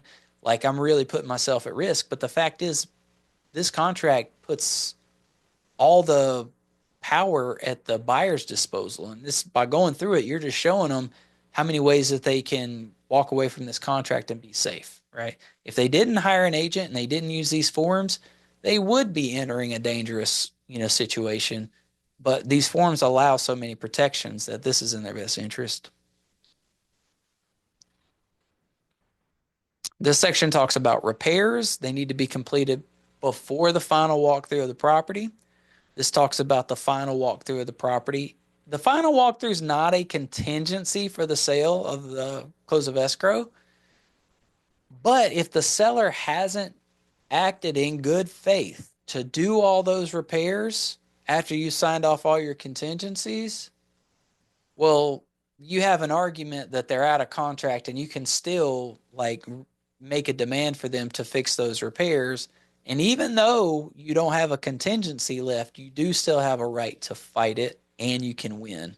So it gets a little gray at that point, but just keep in mind it's not technically a contingent. Like say 5 days prior to close of escrow, you walk in and they haven't done, the repair to the broken window. You say, hey guys, that window is broken. Like we need to close escrow and get this done. You could like just hold up and not close escrow until they get it fixed. In which case they need to put something in writing that says, yes, we agree that we will get this fixed. Technically, just for the fact that they said that they were going to fix it, you have evidence that they said they were going to fix it. And if they don't fix it, you can close escrow and then go after them in a civil suit and get that money. You don't really want to do that because then you're chasing them. But if you refuse to sign the closing docs, if they don't fix it, you have leverage. Now, they can argue that you're out of contract, but at the same time, the power's like on your side in that case. And I'm not a lawyer. Let me just go ahead and say, like, none of this is legal advice. I'm just telling you, in my perspective, this is my opinion on how these things work. Take it with a grain of salt. Speak to a lawyer. But yeah, I've said my piece. Prorations and property taxes. This spells out what gets prorated, how property taxes work. For this section here, I would advise that you speak to the escrow company and you speak to the lender about those taxes because they're going to be the ones that can give you the detailed information about how those prorated amounts get calculated, when they're due, and why all those values are what they are. Out of my purview, I just understand that they do get prorated. Certain amounts are paid up front, certain amounts get paid later. They'll specify all that stuff with the buyers. Brokers and agents, this talks about the compensation and how quickly you get compensated. This talks about the payments and how they get paid to the company and yada yada and all that stuff. Scope of duty. This talks about this, as agents and brokers and escrow companies, what we're all responsible for and not responsible for. Number 19, we said before the joint escrow instructions, right? So when the escrow company puts together the joint escrow instructions, they're taking all the information from this contract and translating it into that format, this speaks about all those things in here and what gets pulled over into that contract. Section for broker compensation, invoices, verification of deposits, a lot of the stuff you can read on your own. Selection of service providers. Something I want to key in on here. It says agents do not guarantee the performance of vendors. And I can't stress that enough. We all want to be like the go-to person and say, you got to call this guy, that guy, they're the best. But at the same time, you got to let your people know a lot of people may have been good once, but they fall off. You're not responsible for paying for any of that stuff. They're responsible for paying for it. And you're only giving them a recommendation, but not a guarantee that that's going to be good. And you have to spell that out, or else you're going to be feeling a lot of pressure from your buyers to go and make things right because you made that recommendation. And don't put yourself into that trap. Next section talks about the MLS, the ins and outs of that, attorney's fees. So something to keep in mind here, if things don't go well, and I've got a whole other module on this, but if things don't go well and you end up going back and forth with your clients, or your clients are going back and forth, buyer and seller, and we're arguing over something, the first thing that's going to happen is if it can't get resolved just between us, the next step is to take it to mediation, right? Mediation is where there's a person who's a paid mediator, they get paid by the hour or whatever, to go between the two parties and try to reconcile things, right? They're just a unbiased third party that's going to take the opinions from each side, try to clarify things, and get people to agree to just, come up with a solution together. If a mediator can't handle that, then it goes to arbitration, all right? There's a section in here where you can choose opt in or opt out of arbitration. We encourage everybody to opt into arbitration. If you opt into arbitration, then that means that whatever dispute you have between buyer and seller or between client and broker won't go to a court of law where one person's going to get completely buried in legal fees. It's going to go to an arbitrator who acts as a judge and who will rule over the issue. They'll take information from both sides, and then they'll try to encourage one more time for the two parties to come up with an agreement that they like and call it a day. If not, that arbitrator will make that judgment for them and then boom, put it into law and make it happen, right? So they'll say, hey, you owe them the money or you don't owe them the money. If you don't opt into arbitration, then it can go to the courts, and then it can, get really expensive from there. But what you got to keep in mind is when it comes to the costs in this whole section, right? Let me just read this out. In any action, proceeding, or arbitration between buyer and seller arising out of this agreement, the prevailing buyer or seller shall be entitled to reasonable attorney fees and costs from the non-prevailing. So what does that mean? The winner can charge attorney's fees to the loser on top of whatever other money they're owed. So they can get the money they're owed plus the attorney's fees covered, except as provided in 27A. And this is where they're going to put a limit on this, right? So go down to 27A. 27A, I'm going to just pull it up real quick. This says parties agree to mediate, yada, yada, yada. Mediation 20B. I'm looking for the total value.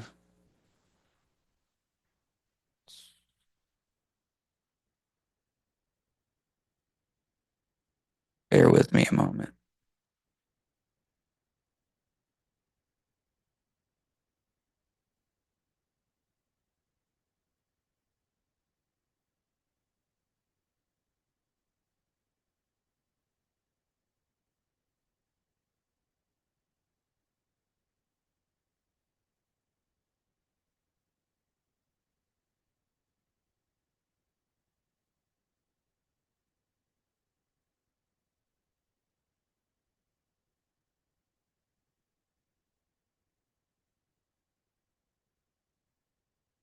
Here we go. Sorry it took so long. They reformatted this whole section recently. So liquidated damages. If buyer fails to complete the purchase because of the buyer's default, then the seller shall retain as liquidated damages the deposit actually paid. If the property is a dwelling with no more than 4 units, residential property, one of which the buyer intends to occupy, then the amount retained shall be no more than 3% of the purchase price. Any excess shall be returned to the buyer. Release of funds will require mutual signed release instructions from both buyer and seller, judicial decision or arbitration award. At the time of any increased deposit, buyer and seller shall sign a separate liquidated damages provision incorporating the increased deposit as liquidated damages. So if the initial deposit was 1% and then they added another 1% in an additional deposit, then they need to write a piece of paper that says, hey, this is also included in that covered 3%.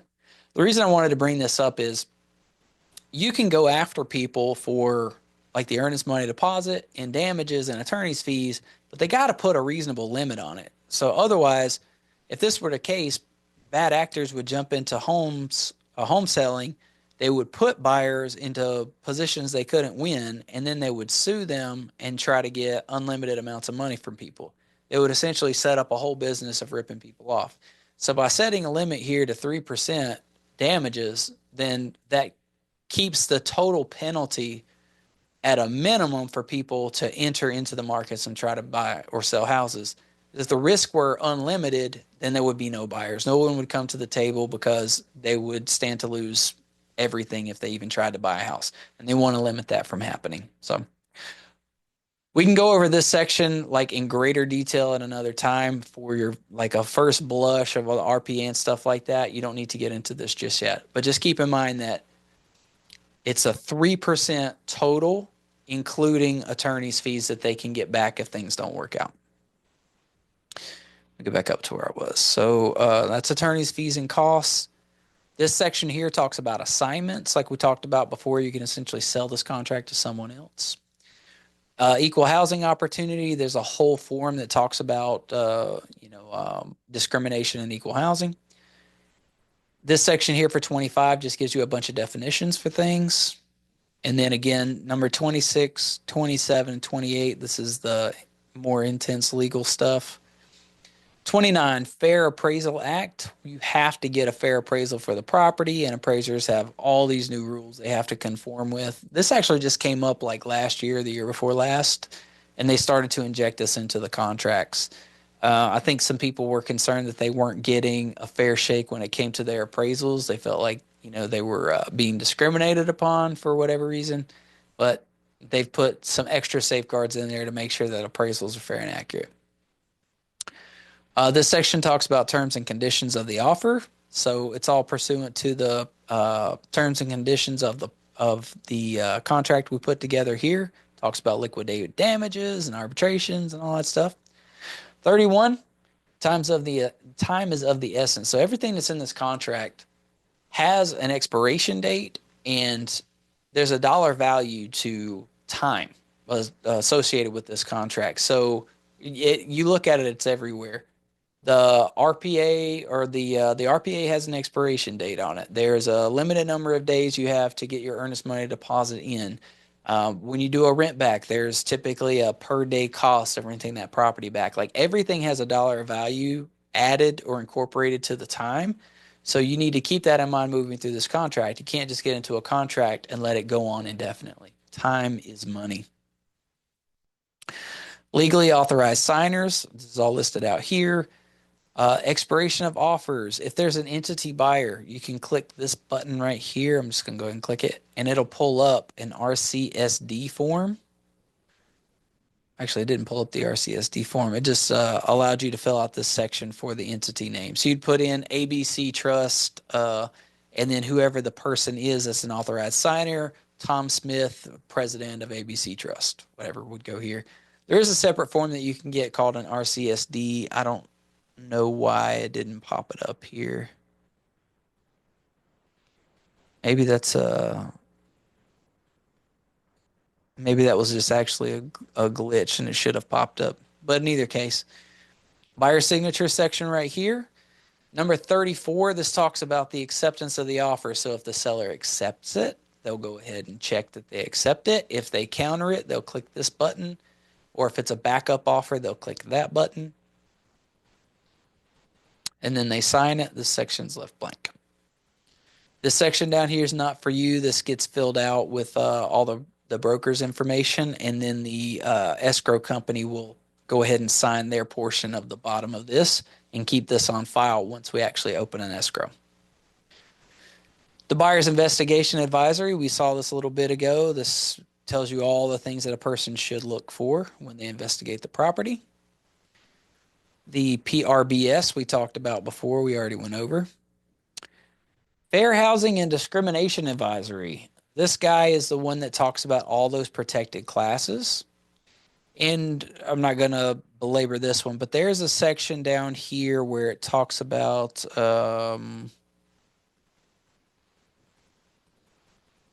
documents being sent in. This used to be a one-page document, but now they boosted it up to where it's a two-page document. And what they incorporated in here as well is the buyer love letters. It used to be like a rare exception that a buyer would send in a dear seller letter, say, hey, dear seller, I really love your house. Please consider me to buy it. And then that became a norm when the market got really hot in 2020. And then that elevated to buyer letters with full picture photos of the family. And like the second they did that, it was like, whoa, now you're really opening yourself up to discrimination. Real or assumed discrimination. So basically, keyword liability. And then that got even further, and people started sending full motion videos of themselves like walking down the beach with their family, like, oh, we're the Johnsons and we really love your house and please pick us. And it's like, whoa, the level of liability for discrimination with that was through the roof. And then that's when they boosted this form up to 2 pages. So just so you guys all know, when you send a love letter to a seller, the seller on their listing agreement has a box checked that is defaulted to where the listing agent is not allowed to share that love letter with their sellers unless the sellers check that box and explicitly ask to see those letters. So you can send them in, but there's no guarantee that the seller is even going to see them, and for good reason. Homeowners insurance advisory, pretty self-explanatory. Tells you what to look out for and that you have to have homeowners insurance. The wire fraud advisory, just it speaks to the severity and likelihood that your wire transfer could get intercepted if you don't take the appropriate steps. And there's something to know about wiring funds. When you wire funds, you're essentially handing over cash unless the person on the other end who accepts that cash decides out of the goodness of their heart to give it back to you, or the FBI intervenes and says it has to be returned, that money's gone and you're not getting it back. So when we do wire transfers, we do essentially like a three-step process. The escrow company will send the buyer instructions on where to go and how to, fill out the information. But the account number for the bank, they'll usually have to call the title company, or not title, but the escrow company, and the escrow company will give them that account number over the phone so that it can't be intercepted or faked. So if your client ever gets wire instructions that have an account number on an email, that's bad news. Don't do it. If it's through an encrypted link where the escrow company sends a link to an encrypted website and then the instructions are there on an encrypted site, that's different. But if it's just in an email, that's bad news. That means it's probably fraud. The Privacy Act advisory we talked about before, where they're going to sell your information. And then we talked about this buyer personal financial thing earlier. All right, FHA VA amendatory clause. This one spells out. This is for either FHA borrowers or VA borrowers. These are government-backed loans. When you have a government-backed loan, it essentially states that if the home doesn't appraise for the value that's being agreed to by both parties, if it doesn't appraise for that value, the buyer does not have to move forward with the property. It is a built-in mandatory appraisal contingency. They can back out of that property, no questions asked, and get their full earnest money deposit back. That being said, the borrower has the ability to move forward and buy the property as long as they're willing to pay the difference between what the appraised value is, assuming it's lower, and the accepted purchase price. So let's say they want to buy a place for $600,000 and it appraises for $590,000. If the person has $10,000 and they're willing to make a down payment, that's great. the VA is only going to give them a loan for 590 because that's what the home appraised for. But if they can make up the difference in cash, the VA has no problem with that, and that's allowed in here as well. Fun fact, if a person enters into their purchase agreement and they waive their appraisal contingency, but they're an FHA or VA buyer, doesn't matter because this is irrefutable and supersedes all of that. So even if they write that there's an appraisal contingency, this is still connected to the offer contract, and it supersedes that section where they waived the appraisal requirement. And here's why.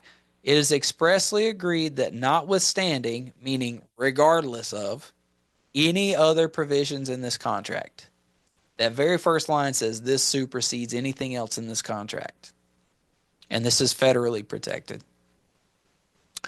Buyer contingency removal is right here. If you are going to go ahead and sign off, like say the appraisal contingency, you'll click this button. If you're signing the loan contingency off, you'll click that button. Or you can get really spicy and get in here and pick just like very special, specific things. You can sign them all off. Or you can go all the way down here to the bottom, number 4, and you can sign everything off, But that you want to sign this off as you hit each one of those contingency windows, unless you're signing some of them off up front, which case will get connected to the offer. If you're a contingent buyer, this is what that contingency form means, saying, hey, I have to sell a house to buy yours. This is the form and all the stuff that you're going to fill out on here. I'm not going to go into that today. Just a quick look at what that looks like. Just 2 pages. This is the SIP form, that rent back we talked about. You can see in here it's got some basic stuff, how much you're going to pay them per day, if there's a deposit, if the sellers or the buyers are going to pay for the utilities, that's all listed here. And you can see this one's just like a page and a half. The RLAS is a lot longer. It's like freaking 7 or 10 pages or something. But anyways, once we get through all that stuff, then you go over here and you can fill out the prepare signing and send that off. We covered that in another module. So that's your first blush, just kind of run through of the RPA, the purchase agreement, and a lot of stuff that's in there. We can go into greater detail about the legal technical ramifications with the earnest money deposits and stuff like that, but this is plenty of coverage for today. So any questions?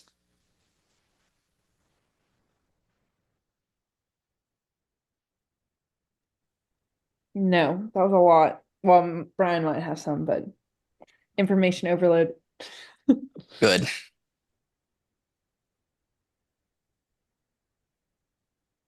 I can't think of any right now. Okay. Yeah, it was a lot for me, my little brain and stuff. Yeah. Well, it's important to get super familiar with this, master as much of it as you can, because people are going to have questions about this when they get ready to buy a house. A lot of it's just reading too. Like, I mean, everything's there. Just got to Yeah, read it's it. all there. Reading comprehension. A lot of the stuff, like they changed the format of it, but the information's still basically the same. It's just kind of in a different order. Um, but yeah, the way an escrow works really hasn't changed in 50 years. So, you know, and all the RPA does is just kind of reflects how the escrow works. Mhm. Yeah. I do If have a you, quick question. yeah. Do you think adding the home warranty and asking the sellers to pay for that is makes you less competitive? Or is that a common trend across all like real estate agents around here? No, it's definitely customary in our region to ask for a home warranty. The only time that you wouldn't ask for a home warranty is if the home were like a fixer-upper and it didn't even have any appliances in it. It's like, Okay. well, like an investment property, you wouldn't do that. Or if this was like 2021 and the market was so absolutely on fire that people were giving away like trips to Paris on top of their offer. Yeah. They were gutting every buyer like provision that they Okay. could in order to get their offer accepted. Honestly, hopefully we never see those days again. That shit was wild. I mean, I People, like the taste of it. dude, people were going in with like zero contingencies, like no appraisal, no inspection. I'm like, you are first time home buyers with a 5% FHA loan. You're psychotic. No, never would I recommend or allow that. Ever, ever. And people were doing it though. And the ones that did like got in there, they ended up getting 100,000, $200,000 of Yeah, equity. exactly. I mean, Risk and could you reward. technically waive everything and still do your inspection and all that in a short amount of time and squeeze it in there? Yeah, and a lot of people actually did that. So they'd say, "Hey, no loan, no appraisal." They would just have a 10-day inspection, but they'd rush the appraisal Hmm. and then if the appraisal didn't work, then they would just use their investigation contingency. Okay. Because it's hard for a listing agent to challenge, you know, why a person's backing out because black and white on the contract, if they didn't release the contingency, court of law, like their their earnest money deposit's not vulnerable. Doesn't really matter why, it just matters what they said. You'd have a really hard case to prove that you'd have a really hard case to prove why that they did it, but and it goes back to like what's most expedient.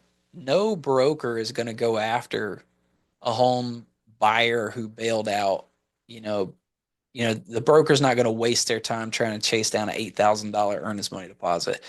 They're going to tell their agent, sucks to suck it up, move on and sell it to somebody else. Let's go. Time is money.